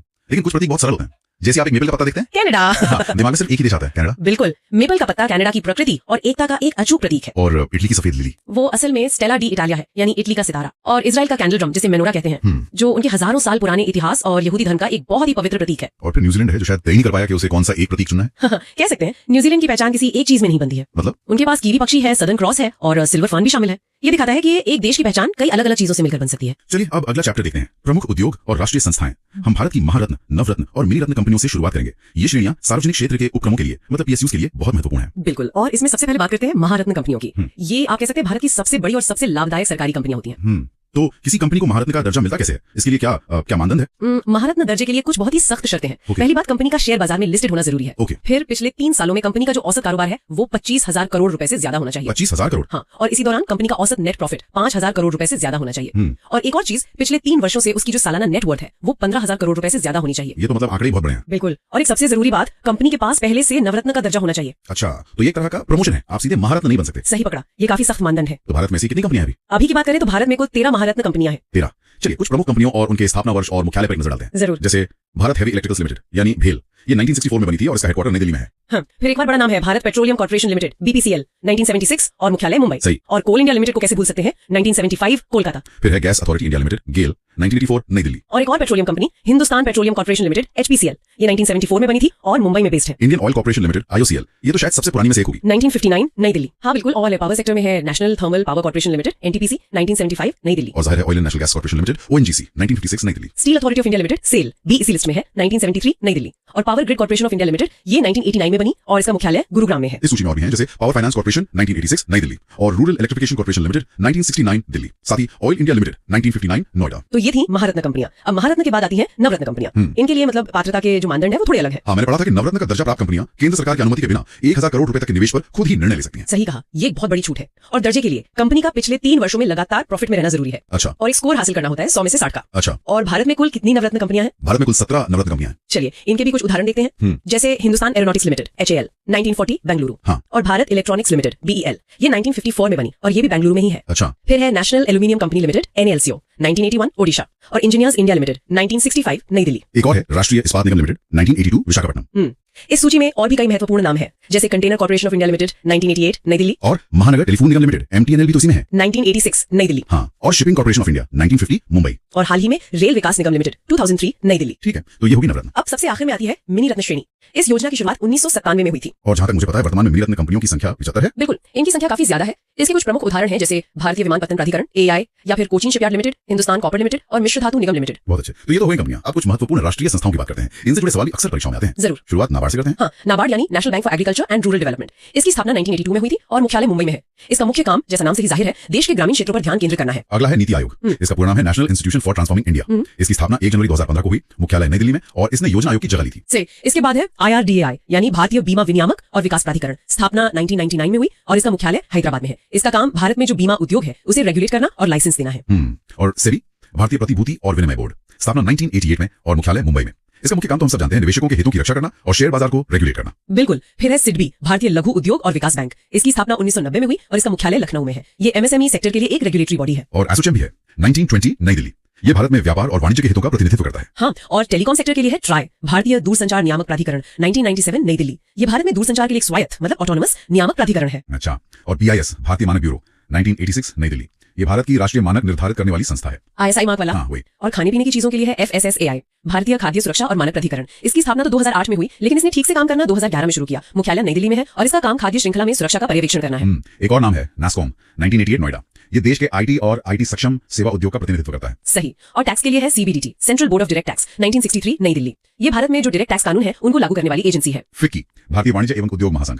इसकी स्थापना 1927 में हुई थी नई दिल्ली में। ये भी भारत में व्यापार और उद्योग जगत का एक प्रमुख संघ है। और अंत में CII, भारतीय उद्योग परिसंघ। इसकी स्थापना 1895 में हुई थी और मुख्यालय नई दिल्ली में है। ये भी एक व्यावसायिक संघ है जो भारतीय उद्योगों के विकास को बढ़ावा देने का काम करता है। तो चलिए आज भारत में परिवहन के विभिन्न साधनों पर एक नजर डालते हैं। सबसे पहले बात करते हैं भारत के प्रमुख बंदरगाहों की। बिल्कुल, ये बहुत अच्छी शुरुआत है। भारत की जो इतनी लंबी तटरेखा है उसने हमेशा से व्यापार को आकर्षित किया है। अगर आज की बात करें तो हमारे पास 13 बड़े मतलब प्रमुख बंदरगाह हैं। 13? और ये कहाँ है? मतलब ज्यादातर पश्चिमी तट पर होंगे। लगभग बराबर बटे हुए हैं। 6 पश्चिमी तट पर है। अच्छा, 6। हाँ। कौन से? देखिए, गुजरात में कांडला है, फिर महाराष्ट्र में 2 बहुत ही अहम है, मुंबई और नावाशेवा। हाँ, नावाशेवा जिसका दूसरा नाम जवाहरलाल नेहरू बंदरगाह भी है ना। बिल्कुल। फिर गोवा में मार्मुगांव, कर्नाटक में न्यू मैंगलोर और एकदम नीचे केरला में कोचिन बंदरगाह। ये 6 हो गए। ओके, तो ये तो पश्चिमी तट की कहानी हुई। अब पूर्वी तट पर कौन से बड़े नाम है? पूर्वी तट पर भी उतने ही महत्वपूर्ण बंदरगाह हैं। अगर हम दक्षिण से शुरू करें तो अकेले तमिलनाडु में 3 है। 3? अरे वाह जी, तूतीकोरिन, चेन्नई और एन्नौर। फिर ऊपर आंध्र प्रदेश में विशाखापट्टनम है, उड़ीसा में पारादीप और पश्चिम बंगाल में कलकत्ता हल्दिया बंदरगाह। कलकत्ता हल्दिया। और एक नाम और है पोर्ट ब्लेयर। वो तो मुख्य भूमि पर नहीं है। सही पकड़ा आपने। पोर्ट ब्लेयर एकमात्र ऐसा प्रमुख बंदरगाह है जो केंद्र शासित प्रदेश में है, अंडमान और निकोबार में। इसका सामरिक महत्व बहुत ज्यादा है। और ये तो सिर्फ बड़े बंदरगाहों की बात है। इनके अलावा लगभग 200 छोटे बंदरगाह भी हैं, जैसे महाराष्ट्र में रत्नागिरी, गुजरात में द्वारका, पोरबंदर, केरल में कोझिकोड, जिसे कालीकट भी कहते थे। हाँ, वही कालीकट। और आंध्र प्रदेश में मछलीपट्टनम। ये सब भी बहुत महत्वपूर्ण है। तो ये बंदरगाह तो हो गए। अब अगला टॉपिक देखते हैं, भारत के राष्ट्रीय जलमार्ग। हाँ, और ये एक ऐसा क्षेत्र है जिस पर बहुत ज्यादा ध्यान दिया जा रहा है। सस्ता भी है और पर्यावरण के लिए भी बेहतर। तो कितने राष्ट्रीय जलमार्ग है भारत में? 6 को प्रमुख राष्ट्रीय जलमार्ग का दर्जा दिया गया है। 6 जी। इनमें सबसे पहला है राष्ट्रीय जलमार्ग 1। ये प्रयागराज से हल्दिया तक है। प्रयागराज से हल्दिया मतलब गंगा नदी पर। बिल्कुल। फिर है राष्ट्रीय जलमार्ग 2, ये सादिया से धुबरी तक ब्रह्मपुत्र नदी पर है, असम में। ओके, और बाकी के 4? राष्ट्रीय जलमार्ग 3 है कोट्टापुरम से कोल्लम तक। जलमार्ग 4 काकीनाडा से मरकनम तक है। फिर जलमार्ग 5 तलचर से धमरा तक। और छठा जलमार्ग 6 है लखीपुर से भांगा तक। ठीक है, तो जलमार्ग के बाद अब बात करते हैं वायु परिवहन की। जी। इसकी शुरुआत कैसे हुई भारत में? इसकी शुरुआत बहुत दिलचस्प तरीके से हुई थी 1911 में, जब पहली हवाई सेवा इलाहाबाद जो प्रयागराज है वहां से नैनी तक चली थी। छोटी सी उड़ान थी। 1911 में? ये तो बहुत पहले की बात है। जी। और पहली अंतर्राष्ट्रीय उड़ान भी ज्यादा दूर नहीं थी, 1912 में ही शुरू हो गई थी, लंदन, कराची, दिल्ली के बीच। लेकिन ये तो सब निजी कंपनियां चलाती होंगी उस समय। हाँ बिल्कुल, बड़ा बदलाव आया 1953 में जब इन सब का राष्ट्रीयकरण कर दिया गया और 2 नई कंपनियां बनाई गई, एयर इंडिया और इंडियन एयरलाइंस। सही। विदेशी सेवा के लिए एयर इंडिया और घरेलू सेवा के लिए इंडियन एयरलाइंस। और फिर 1 अप्रैल 1995 को भारतीय विमानपत्तन प्राधिकरण का गठन किया गया, जो आज ज्यादातर एयरपोर्ट्स को मैनेज करता है। कुछ हवाई अड्डे तो अपने आप में एक मिसाल है, जैसे पाक्योंग हवाई अड्डा जो भारत का 100वां हवाई अड्डा था। हाँ, और वो पूर्वोत्तर में बना पहला ग्रीनफील्ड एयरपोर्ट भी है, मतलब बिल्कुल नई जमीन पर बनाया गया। और सबसे ऊंचाई पर स्थित एयरपोर्ट कौन सा है? वो है कुशोक बकुला रिम्पोचे विमानपत्तन, लेह में। वहां विमान उड़ाना एक बहुत बड़ी चुनौती होती है। अच्छा, अब कुछ प्रमुख अंतर्राष्ट्रीय हवाई अड्डों के नाम भी बता दीजिए। जरूर। देखिए, नई दिल्ली में इंदिरा गांधी अंतर्राष्ट्रीय हवाई अड्डा है, मुंबई में छत्रपति शिवाजी महाराज अंतर्राष्ट्रीय हवाई अड्डा, कोलकाता में नेताजी सुभाष चंद्र बोस, बिल्कुल, चेन्नई में चेन्नई अंतर्राष्ट्रीय हवाई अड्डा, बेंगलुरु में केम्पेगौड़ा, अहमदाबाद में सरदार वल्लभ भाई पटेल, हैदराबाद में राजीव गांधी एयरपोर्ट भी है। जी, और पोर्ट ब्लेयर में वीर सावरकर अंतर्राष्ट्रीय हवाई अड्डा। ये कुछ बड़े नाम हैं। चलिए, तो अब हवाई सफर से जमीन पर आते हैं और बात करते हैं भारतीय रेल की। इसके बारे में कहा जाता है कि ये एशिया की दूसरी सबसे बड़ी रेल व्यवस्था है। दूसरी सबसे बड़ी एशिया में और दुनिया की चौथी सबसे बड़ी, अमेरिका, चीन और रूस के बाद। ये एक बहुत बड़ा नेटवर्क है। तो दुनिया में पहली रेल कब चली थी? दुनिया में पहली रेलगाड़ी 1825 में लिवरपूल से मैनचेस्टर के बीच चली थी। और भारत में? भारत में पहली रेल अप्रैल 1853 में चली, लॉर्ड डलहौजी के समय। ये मुंबई से ठाणे के बीच 34 किलोमीटर की दूरी पर चली थी। और भारतीय रेलवे बोर्ड की स्थापना कब हुई? बोर्ड बना 1905 में और फिर आजादी के बाद 1951 में इसका राष्ट्रीयकरण हो गया। मैंने रेलवे लाइनों के प्रकारों के बारे में भी सुना है, ब्रॉड गेज, मीटर गेज। हाँ, 3 तरह की लाइनें हैं। ब्रॉड गेज जो सबसे चौड़ी होती है 1.676 मीटर, फिर है मीटर गेज जो ठीक 1 मीटर की होती है, और सबसे छोटी है नैरो गेज 0.610 मीटर की। तो अब ज्यादातर ब्रॉड गेज ही इस्तेमाल होती होगी। जी, अब लगभग पूरे नेटवर्क को ब्रॉड गेज में ही बदला जा रहा है ताकि ट्रेनें तेजी से और बिना किसी रुकावट के चल सके। अच्छा, कुछ रिकॉर्ड्स की बात करते हैं। देश में सबसे लंबी दूरी कौन सी ट्रेन तय करती है? वो है विवेक एक्सप्रेस। ये डिब्रूगढ़ असम से लेकर कन्याकुमारी तक जाती है, लगभग 4286 किलोमीटर का सफर। अरे वाह। और सबसे तेज गति से चलने वाली ट्रेन है वंदे भारत, जिसे ट्रेन 18 भी कहते हैं। और दुनिया का सबसे बड़ा प्लेटफॉर्म? वो उत्तर प्रदेश के गोरखपुर रेलवे प्लेटफॉर्म को माना जाता है। हालांकि अब कर्नाटक का हुबली प्लेटफॉर्म उससे भी बड़ा बन रहा है या शायद बन गया है। कोंकण रेलवे का भी जिक्र करना जरूरी है, वो तो इंजीनियरिंग का एक चमत्कार माना जाता है। बिल्कुल, महाराष्ट्र के रोहा से गोवा के मडगांव तक 741 किलोमीटर लंबी ये लाइन पहाड़ों को काट कर बनाई गई है। ये महाराष्ट्र, गोवा, कर्नाटक और केरल इन 4 राज्यों को फायदा पहुंचाती है। शहरों के अंदर की बात करें तो भारत में पहली मेट्रो कहाँ चली? पहली मेट्रो रेल 24 अक्टूबर 1984 को कोलकाता में चली थी। और दिल्ली मेट्रो? दिल्ली मेट्रो का प्रारंभ 25 दिसंबर 2002 को हुआ, 30 हजारी से शादरा के बीच। चलिए, अब रेलवे के कारखानों पर आते हैं। रेल इंजन कहाँ बनते हैं? रेल इंजन के कारखाने चितरंजन और वाराणसी में है। और सवारी डिब्बे? सवारी डिब्बों के कारखाने कपूरथला और परम्बुर जो चेन्नई में है वहां है, और एक रेल कोच फैक्ट्री रायबरेली में स्थित है। ठीक है। और रेलवे के जो जोन है उनके मुख्यालय भी अलग अलग शहरों में है ना? ना? जी हाँ, जैसे उत्तर रेलवे का मुख्यालय नई दिल्ली में है, मध्य रेलवे का मुंबई में, पूर्व रेलवे का कोलकाता में और दक्षिण रेलवे का मुख्यालय चेन्नई में है। भारत की सबसे लंबी रेलवे सुरंग कौन सी है? वो है पीई पंजाल रेलवे सुरंग, जम्मू कश्मीर में। इसकी लंबाई 11,215 मीटर है, मतलब 11 किलोमीटर से भी ज्यादा। तो ये तो हुई रेल परिवहन की बात। अब हमारा अगला टॉपिक है सड़क परिवहन। हाँ, जो शायद हमारी रोजमर्रा की जिंदगी से सबसे ज्यादा जुड़ा है। बिल्कुल, भारत दुनिया की दूसरी सबसे बड़ी सड़क प्रणाली वाला देश है, अमेरिका के बाद। जी, और एक दिलचस्प तथ्य यह है कि देश के कुल यातायात का लगभग 40% हिस्सा सिर्फ राष्ट्रीय राजमार्गों पर होता है। तो भारत का सबसे लंबा राष्ट्रीय राजमार्ग कौन सा है? आज के समय में वो है NH-44। ये उत्तर में श्रीनगर से शुरू होकर दक्षिण में कन्याकुमारी तक जाता है। और ग्रैंड ट्रंक रोड, वो तो बहुत ऐतिहासिक है। हाँ, उसे शेरशाह सूरी ने बनवाया था। आज के समय में राष्ट्रीय राजमार्ग 1 और 2 को मिलाकर ही ग्रैंड ट्रंक रोड कहा जाता है। आधुनिक भारत में सड़क निर्माण की एक बहुत बड़ी योजना थी, स्वर्णिम चतुर्भुज। जिसे 2001 में तत्कालीन प्रधानमंत्री अटल बिहारी वाजपेयी जी ने शुरू किया था। इसका मकसद भारत के 4 महानगरों दिल्ली, मुंबई, चेन्नई और कोलकाता को जोड़ना था। और इसका बहुत बड़ा असर हुआ होगा। बहुत बड़ा। इसने माल ढुलाई और व्यापार को हमेशा के लिए बदल दिया। अगर राज्यों के हिसाब से देखें तो सड़कों का सबसे अधिक घनत्व कहाँ है? सड़कों का सबसे अधिक घनत्व केरल में है और सबसे कम जम्मू कश्मीर में। लेकिन अगर सड़कों की कुल लंबाई की बात करें तो महाराष्ट्र सबसे आगे है। और इन सड़कों के निर्माण और रखरखाव के लिए कौन सी संस्थाएं हैं? 2 प्रमुख संगठन हैं। एक है NHAI यानी भारतीय राष्ट्रीय राजमार्ग प्राधिकरण और दूसरा है BRO यानी सीमा सड़क संगठन। इसकी स्थापना 7 मई 1960 को हुई थी। और ये रक्षा मंत्रालय के अंतर्गत काम करता है। जी, इसका मुख्य काम भारत की सीमाओं पर और दुर्गम इलाकों में सड़कें बनाना है ताकि हमारी सेना की पहुंच वहां तक बनी रहे। चलिए अब अगला टॉपिक देखते हैं, पर्यावरण। तो शुरुआत करते हैं उस नींव से जिस पर ये सब कुछ खड़ा है, भारत के पर्यावरण कानून। बिल्कुल, और ये समझना काफी दिलचस्प है कि ये कानून कोई एक दिन में नहीं बने। इनकी एक पूरी विकास यात्रा है। मतलब अगर हम आजादी से भी पहले की बात करें तो वो 1927 का भारतीय वन अधिनियम था। अच्छा। पर उसका मकसद आप देखिए संरक्षण उतना नहीं था। तो क्या था? उसका मेन फोकस था कि जंगल से लकड़ी और दूसरे जो संसाधन है उनको निकाल के सरकार के लिए रेवेन्यू कमाना। मतलब एक तरह से औपनिवेशिक सोच थी। बिल्कुल, ये एक औपनिवेशिक कानून ही था। अच्छा, तो असली बदलाव आजादी के बाद आया होगा, जब हमने अपने संसाधनों को एक नए नजरिए से देखना शुरू किया। हाँ, लेकिन उसमें भी समय लगा। बड़ा बदलाव आया 70 के दशक में। 70 के दशक में? हाँ, 1972 में वन्य जीव संरक्षण अधिनियम पास हुआ। ये एक मील का पत्थर था। ओके। इसने पहली बार राष्ट्रीय पार्कों, अभयारण्यों की कानूनी रूप से स्थापना की और कई प्रजातियों के शिकार पर तो पूरी तरह से बैन लगा दिया। तो ये वो कानून है जिसने हमारे वन्य जीवों को एक कानूनी कवच दिया। एकदम सही। मतलब जानवरों की सुरक्षा पहले आई, फिर पानी और हवा की बारी आई होगी। एकदम सही पकड़ा आपने। इसके ठीक 2 साल बाद 1974 में जल प्रदूषण नियंत्रण तथा रोकथाम अधिनियम आया और फिर 1981 में वायु प्रदूषण नियंत्रण तथा रोकथाम अधिनियम। और ये वो दौर था जब औद्योगिकरण तेजी से बढ़ रहा था। हाँ बिल्कुल, और उसके जो साइड इफेक्ट्स थे जैसे नदियों का गंदा होना, हवा का जहरीला होना, उन पर ध्यान जाने लगा था। इन कानूनों ने प्रदूषण नियंत्रण बोर्डों की स्थापना की, जिनका काम इन फैक्ट्री पर नजर रखना था। बिल्कुल। लेकिन एक मिनट, 1927 का वन अधिनियम तो पहले से था, तो फिर 1980 में एक नए वन संरक्षण अधिनियम की जरूरत क्यों पड़ी? बहुत अच्छा सवाल है। देखिए 1927 का जो कानून था वो जंगलों के प्रबंधन पर था, मैनेजमेंट पर। Okay. लेकिन 1980 का कानून उनके संरक्षण पर था, कंजर्वेशन पर। तो क्या अंतर था इसमें? इसका मुख्य उद्देश्य था वन भूमि को किसी और काम के लिए दिए जाने से रोकना, जैसे कि खेती या उद्योग के लिए। हाँ बिल्कुल। इसने केंद्र सरकार को इस मामले में बहुत ज्यादा शक्तियां दी। ये एक छोटा लेकिन बहुत शक्तिशाली कानून था। और इसने जंगलों की कटाई पे एक बड़ी लगाम लगाई। सही बात है। तो हमारे पास जल, वायु, वन्यजीव और वनों के लिए अलग अलग कानून हो गए। लेकिन फिर 1986 में एक और बड़ा कानून आया, पर्यावरण संरक्षण अधिनियम। इसे लाने की क्या वजह थी? इसकी वजह एक बहुत बड़ी त्रासदी थी, 1984 की भोपाल गैस त्रासदी। ओ हाँ। उस हादसे ने पूरे देश को झकझोर के रख दिया था और ये एहसास दिलाया कि हमारे पास पर्यावरण से जुड़ी आपदाओं से निपटने के लिए एक मजबूत कानून की कमी है। तो इसी के जवाब में 1986 का एक कानून लाया गया। जी। यहाँ पर क्या अलग था? इसे एक छाता कानून कहते हैं, मतलब एक अम्ब्रेला एक्ट। Umbrella act. हाँ, इसने केंद्र सरकार को पर्यावरण के किसी भी मामले में नियम बनाने और सीधे दखल देने की अभूतपूर्व शक्ति दी। अच्छा। चाहे वो प्रदूषण के मानक तय करना हो या किसी खतरनाक उद्योग को बंद करना हो, ये एक तरह से भारतीय पर्यावरण नीति का ब्रह्मास्त्र है। और इसी के बाद 1988 में राष्ट्रीय वन नीति भी आई। हाँ, जिसने ये लक्ष्य रखा कि देश का 1/3 हिस्सा वनों से ढका होना चाहिए। और हाल के वर्षों में ये कानूनी ढांचा और भी विकसित हुआ है, जैसे 2002 का जैव विविधता अधिनियम। जी, 2002 का जैव विविधता अधिनियम इस बात पर केंद्रित है कि हमारे देश की जो जैविक संपदा है उसका संरक्षण कैसे हो। जैविक संपदा मतलब पेड़ पौधे, जानवर। हाँ, पेड़ पौधे, जानवर, सूक्ष्मजीव सब और उनके उपयोग से जो भी लाभ हो उनका बंटवारा स्थानीय समुदायों के साथ कैसे किया जाए। फिर 2006 में एक और बहुत जरूरी कानून आया जिसे हम आम भाषा में वन अधिकार कानून कहते हैं। ये तो बहुत चर्चित रहा है। इसने क्या बदला? इसने सदियों से जंगलों में रह रहे आदिवासी और अन्य परंपरागत वन निवासी समुदायों को जंगल की जमीन और संसाधनों पर अधिकार दिया। तो ये संरक्षण और सामाजिक न्याय को जोड़ने की एक बहुत बड़ी कोशिश थी। बहुत बड़ी और ऐतिहासिक कोशिश। और अंत में 2010 में नेशनल ग्रीन ट्रिब्यूनल यानी NGT की स्थापना हुई, जो पर्यावरण से जुड़े मामलों के लिए एक विशेष अदालत है। बिल्कुल, ताकि ऐसे मामलों का निपटारा जल्दी और विशेषज्ञों द्वारा हो। तो ये तो हुई कानूनों की बात, लेकिन कानून तो सिर्फ कागज पर होते हैं। असली बदलाव तो तब आता है जब लोग आवाज उठाते हैं। बिल्कुल सही कहा। और भारत में पर्यावरण को बचाने के लिए लोगों की आवाज आंदोलनों की शक्ल में बहुत मजबूती से उठी है। हाँ। और इन आंदोलनों की कहानी तो कानूनों से भी ज्यादा पुरानी और प्रेरणादायक है। सदियों पहले राजस्थान में बिश्नोई समाज ने पेड़ों के लिए अपनी जान दे दी थी। खेजड़ली का बलिदान। हाँ, वो आज भी याद किया जाता है। ये दिखाता है कि भारत में प्रकृति के संरक्षण की जड़ें कितनी गहरी हैं। और आधुनिक भारत में चिपको आंदोलन शायद इसका सबसे प्रसिद्ध उदाहरण है। निश्चित रूप से 1970 के दशक में उत्तराखंड के गांव में जब ठेकेदार पेड़ काटने आए तो गौरा देवी जैसी आम महिलाओं के नेतृत्व में लोग पेड़ों से चिपक गए। उनका नारा था, पहले हमें काटो फिर हमारे पेड़ को। जी, ये सिर्फ पेड़ बचाने का आंदोलन नहीं था, ये जंगल पर स्थानीय लोगों के अधिकार का भी आंदोलन था। इसने पूरी दुनिया का ध्यान खींचा। ये तो उत्तर भारत की बात हुई। दक्षिण में भी ऐसा ही कुछ हुआ था। हाँ, केरल की साइलेंट वैली जो एक बेहद दुर्लभ सदाबहार जंगल है, वहाँ एक हाइड्रोइलेक्ट्रिक प्रोजेक्ट बना था। इसके खिलाफ वैज्ञानिकों, लेखकों और आम लोगों ने एक बड़ा आंदोलन चलाया, साइलेंट वैली आंदोलन। और उसका नतीजा क्या हुआ? अंत में तत्कालीन प्रधानमंत्री इंदिरा गांधी को दखल देना पड़ा और उस प्रोजेक्ट को रद्द कर दिया गया। ये भारत में संरक्षण की एक बहुत बड़ी जीत मानी जाती है। आपने नर्मदा बचाओ आंदोलन का भी जिक्र किया था, वो इन सबसे कैसे अलग था? नर्मदा बचाओ आंदोलन वो बड़े बांधों और विकास के मॉडल पर ही सवाल उठाने वाला भारत का सबसे बड़ा और लंबा चलने वाला आंदोलन था। मेधा पाटकर और दूसरे कार्यकर्ताओं ने ये तर्क दिया कि इन बांधों से लाखों लोग विस्थापित होंगे। हाँ, और ज्यादातर आदिवासी और बड़े पैमाने पर जंगल और जमीन पानी में डूब जाएगी। लेकिन कई लोग ये भी तर्क देते हैं कि विकास के लिए बिजली और सिंचाई के लिए बड़े बांध जरूरी हैं। बिल्कुल, और यही इस आंदोलन की जटिलता थी। ये पर्यावरण बनाम विकास की बहस के केंद्र में था। तो क्या आंदोलन सफल हुआ? पूरी तरह से बांधों को तो नहीं रोक पाया, लेकिन उसने विस्थापन और पुनर्वास के मुद्दे को राष्ट्रीय एजेंडे पर ला दिया। उसने ये सवाल पूछने पर मजबूर किया कि विकास किसकी कीमत पर। और भी आंदोलन हुए होंगे। हाँ, इसी तरह के कई और आंदोलन हुए। झारखंड में जंगल बचाओ आंदोलन, कर्नाटक में अपिको आंदोलन और पश्चिमी घाटों को बचाने का आंदोलन। तो इन कानूनों और जन आंदोलनों के साथ साथ सरकार ने भी कुछ विशेष प्रजातियों को बचाने के लिए बड़े कदम उठाए होंगे। यहाँ पर प्रोजेक्ट टाइगर का नाम सबसे पहले आता है। हाँ, प्रोजेक्ट टाइगर 1973 में शुरू हुआ था और ये शायद दुनिया की सबसे सफल वन्य जीव संरक्षण परियोजनाओं में से एक है। अच्छा। 70 के दशक की शुरुआत में भारत में बाघों की संख्या घटकर 2000 से भी कम रही थी। इतनी कम? हाँ, तब इस प्रोजेक्ट को 9 टाइगर रिजर्व के साथ लॉन्च किया गया था।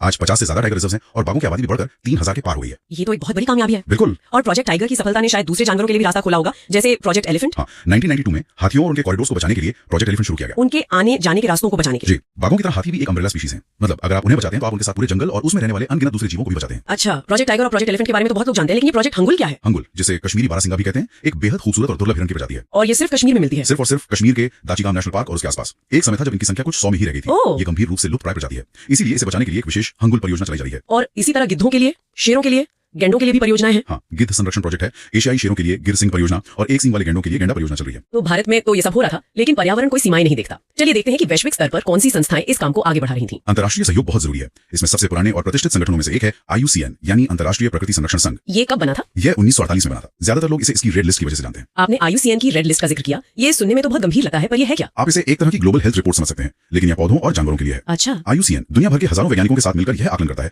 कि कौन सी प्रजाति विलुप्त होने के कितने करीब है। फिर उन्हें अलग अलग श्रेणियों में बांटा जाता है, जैसे विलुप्त प्राय या गंभीर रूप से विलुप्त प्राय। हाँ बिल्कुल। यह रेड लिस्ट सरकारों और संरक्षण संगठनों को यह तय करने में मदद करती है कि किन प्रजातियों पर तुरंत ध्यान देने की जरूरत है। और WWF का नाम तो हम सबने सुना है, जिसका पांडा लोगो बहुत मशहूर है। जी, विश्व वन्यजीव कोष यानी WWF, और उनका पांडा लोगो तो दुनिया के सबसे पहचाने जाने वाले प्रतीकों में से एक है। कहते हैं कि इसे चीची नाम के एक पांडा से प्रेरित होकर बनाया गया था। हाँ, जो 1961 में लंदन जू में था। ये दिखाता है कि कैसे एक जानवर संरक्षण का चेहरा बन सकता है। WWF जमीनी स्तर पर संरक्षण परियोजनाओं के लिए फंड इकट्ठा करने का काम करता है। और जब बात जलवायु परिवर्तन की आती है तो IPCC का नाम सबसे ऊपर होता है। ये क्या है? IPCC यानी जलवायु परिवर्तन पर अंतर सरकारी पैनल। ये खुद कोई रिसर्च नहीं करता, बल्कि दुनिया भर में जलवायु परिवर्तन पर हो रही हजारों वैज्ञानिक रिसर्च को पढ़ता है, उनका विश्लेषण करता है और फिर ये बताता है कि विज्ञान इस मुद्दे पर एक मत होकर क्या कह रहा है। बिल्कुल, इसीलिए जब IPCC कोई रिपोर्ट जारी करता है तो उसे पूरी दुनिया में बहुत गंभीरता से लिया जाता है। इनके अलावा ग्रीन पीस और ट्रैफिक जैसे संगठन भी हैं जो थोड़ा अलग तरीके से काम करते हैं। हाँ, ग्रीन पीस सीधे कार्रवाई और अभियानों के लिए जाना जाता है। वो अक्सर विरोध प्रदर्शनों के जरिए सरकारों और बड़ी कंपनियों पर दबाव बनाते हैं। और ट्रैफिक एक विशेषज्ञ संगठन है जो वन्य जीवों और पौधों के अवैध व्यापार पर नजर रखता है। वो डेटा इकट्ठा करते हैं और सरकारों को इस अवैध नेटवर्क को तोड़ने में मदद करते हैं। इन कानूनों, आंदोलनों और संगठनों के अलावा एक और तरीका है जिससे पर्यावरण को हमारे जीवन का हिस्सा बनाया जाता है, और वो है कुछ खास दिन। बिल्कुल, ये दिन हमें रुककर सोचने और पर्यावरण के महत्व को याद करने का मौका देते हैं। जैसे 2 फरवरी को विश्व आर्द्रभूमि दिवस। आर्द्रभूमि यानी वेटलैंड्स। हाँ, जैसे झीलें, तालाब, दलदली जमीन, ये हमारे इकोसिस्टम के लिए गुर्दों की तरह काम करते हैं। पानी को साफ करते हैं, बाढ़ को सोखते हैं। और सबसे मशहूर शायद पृथ्वी दिवस है, 22 अप्रैल को। हाँ, पृथ्वी दिवस की शुरुआत 1970 में हुई थी। इसी तरह 22 मार्च को विश्व जल दिवस, 22 मई को अंतर्राष्ट्रीय जैव विविधता दिवस और 5 जून को विश्व पर्यावरण दिवस है। 5 जून क्यों खास है? 5 जून इसलिए खास है क्योंकि इसी दिन 1972 में स्टॉकहोम में पहला मानव पर्यावरण सम्मेलन शुरू हुआ था, जो वैश्विक पर्यावरण कूटनीति की शुरुआत मानी जाती है। सही बात। तो ये सब हमें याद दिलाता है कि हमें क्या बचाना है। लेकिन भारत की अपनी क्या योजना है, खासकर जलवायु परिवर्तन जैसी बड़ी चुनौती से निपटने के लिए? इसके लिए 2008 में एक बहुत महत्वपूर्ण कदम उठाया गया था। क्या? तत्कालीन प्रधानमंत्री डॉक्टर मनमोहन सिंह ने जलवायु परिवर्तन पर भारत की पहली राष्ट्रीय कार्य योजना यानी national action plan on climate change का शुभारंभ किया था। ये सिर्फ एक दस्तावेज नहीं बल्कि एक रोड मैप है। बिल्कुल। इस रोड मैप में क्या है? इसके तहत 8 राष्ट्रीय मिशन बनाए गए। ये अलग अलग क्षेत्रों पर ध्यान केंद्रित करते हैं। अच्छा। जैसे पहला है राष्ट्रीय सौर मिशन, जिसका नाम तो सबने सुना है। इसका लक्ष्य था भारत को सोलर पावर में एक ग्लोबल लीडर बनाना। और आज हम देख रहे हैं कि भारत इस दिशा में कितनी तेजी से आगे बढ़ा है। बिल्कुल। ये तो ऊर्जा की बात हुई, और कौन सा मिशन महत्वपूर्ण है? एक और दिलचस्प मिशन है हिमालय पारित प्रणाली परिरक्षण मिशन। ये क्यों जरूरी है? क्योंकि हिमालय सिर्फ बर्फीले पहाड़ नहीं है, वे हमारी ज्यादातर नदियों का स्रोत हैं, वे मौसम को नियंत्रित करते हैं और वहाँ का इकोसिस्टम बहुत नाजुक है। और जलवायु परिवर्तन का असर वहाँ सबसे तेजी से दिख रहा है। एकदम, ये मिशन इसी इकोसिस्टम को वैज्ञानिक रूप से समझने और उसे बचाने पर काम करता है। मतलब हर चुनौती के लिए एक अलग मिशन। खेती के लिए भी कुछ होगा? हाँ, राष्ट्रीय सतत कृषि मिशन है। इसका उद्देश्य भारतीय खेती को जलवायु परिवर्तन के प्रभावों के लिए ज्यादा लचीला बनाना है, जैसे अनियमित मानसून, सूखा, बाढ़। हाँ, इन सब के लिए मतलब ऐसी तकनीकी और फसलें विकसित करना जो इन बदलती परिस्थितियों को झेल सकें।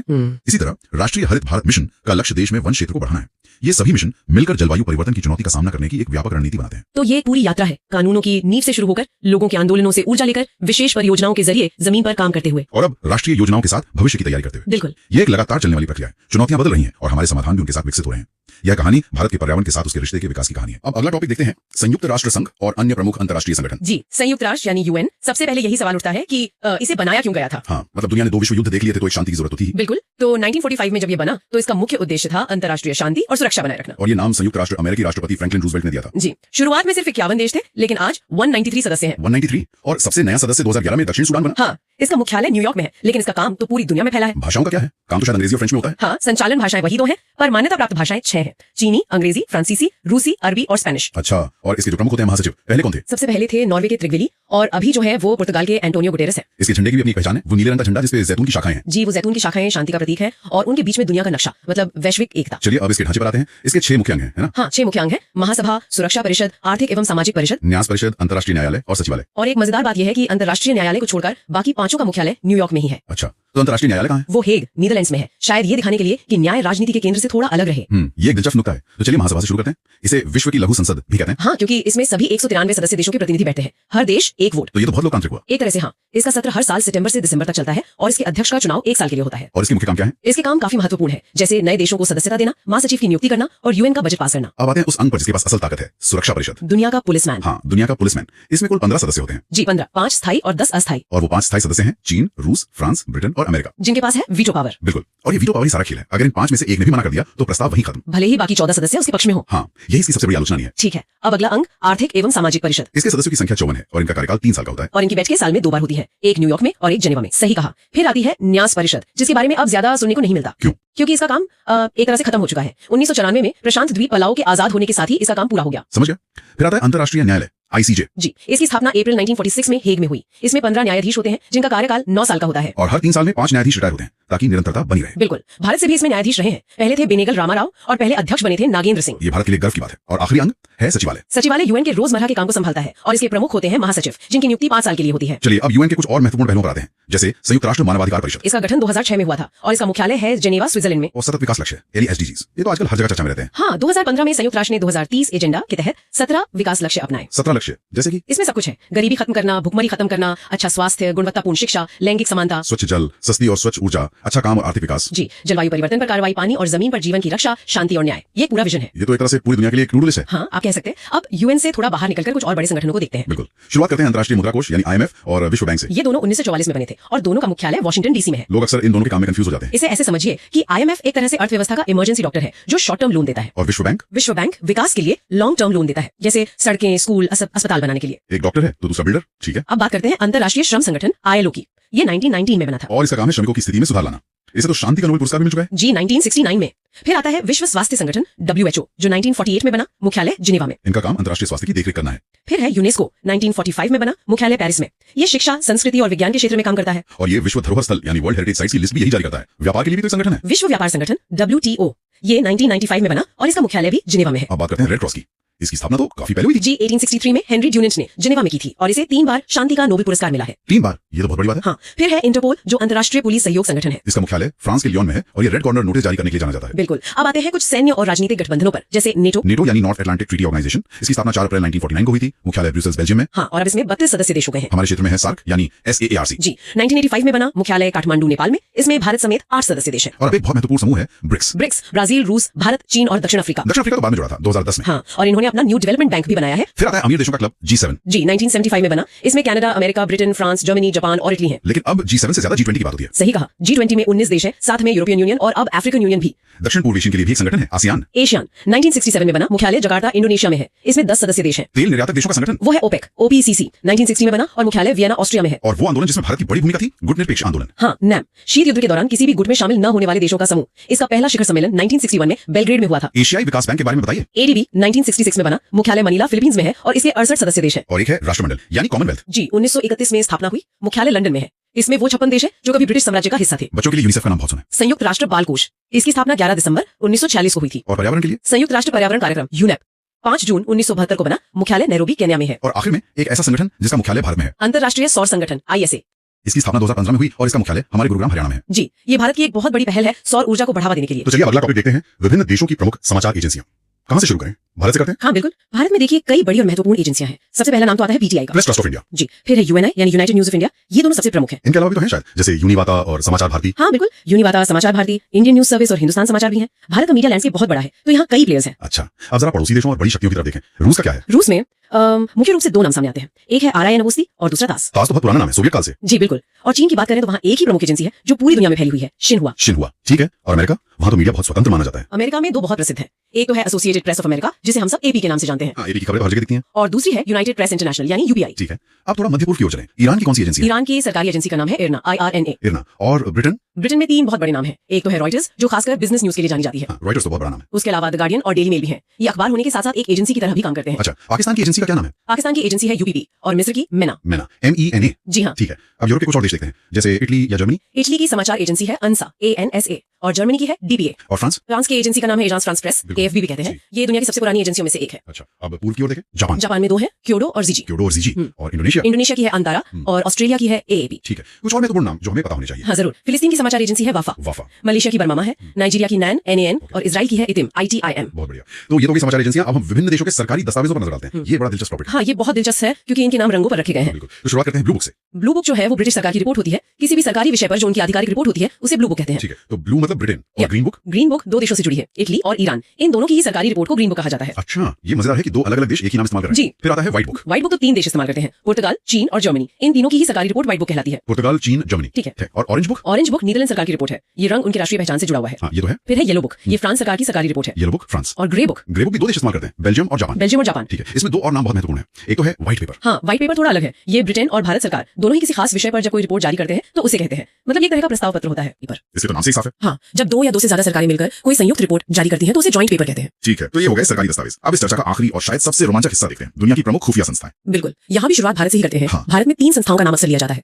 पहली है रिसर्च एंड एनालिसिस विंग यानी रॉ, दूसरी है इंटेलिजेंस ब्यूरो यानी IB और तीसरी है सेंट्रल ब्यूरो ऑफ इन्वेस्टिगेशंस यानी CBI। रॉ और IB तो खुफिया एजेंसियां हैं और CBI तो एक जांच एजेंसी है ना? एकदम सही। रॉ देश के बाहर की खुफिया जानकारी जुटाती है और IB देश के अंदर की। CBI एक जांच एजेंसी है। ये अंदर समझना जरूरी है।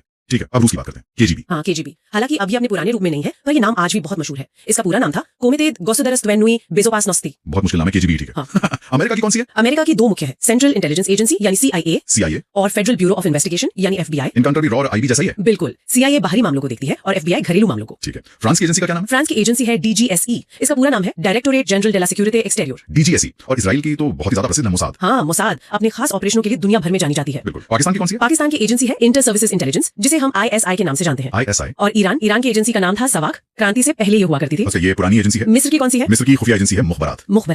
और यूनाइटेड किंगडम यानी ब्रिटेन? ब्रिटेन की 2 बहुत प्रसिद्ध है, खासकर फिल्मों की वजह से। MI5 और MI6। Military intelligence. जी, MI6 बाहरी मामलों के लिए और MI5 अंदरूनी सुरक्षा के लिए। ठीक है, एक और देश है इराक, वहां की एजेंसी का नाम क्या है? इराक की एजेंसी का नाम है अल मुखबरात, मिस्र की एजेंसी से मिलता जुलता। हाँ, अल मुखबरात। स्पेन की? स्पेन की एजेंसी का नाम है CSID, Centro Superior de Information de la Defensa। और जर्मनी? जर्मनी की खुफिया एजेंसी है BND, बुंदेसनाचरिचेनडिenst। BND।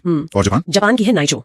ठीक है, कनाडा की एजेंसी का क्या नाम है? कनाडा की एजेंसी है कैनेडियन सिक्योरिटी इंटेलिजेंस सर्विस यानी CSIS। CSIS। क्यूबा की कौन सी है? क्यूबा की है DGI, direction general the intelligence. दक्षिण अफ्रीका? दक्षिण अफ्रीका की एजेंसी है ब्यूरो ऑफ स्टेट सिक्योरिटी। और अंत में ऑस्ट्रेलिया? ऑस्ट्रेलिया की खुफिया संस्था का नाम है ऑस्ट्रेलियन सिक्योरिटी इंटेलिजेंस ऑर्गेनाइजेशन।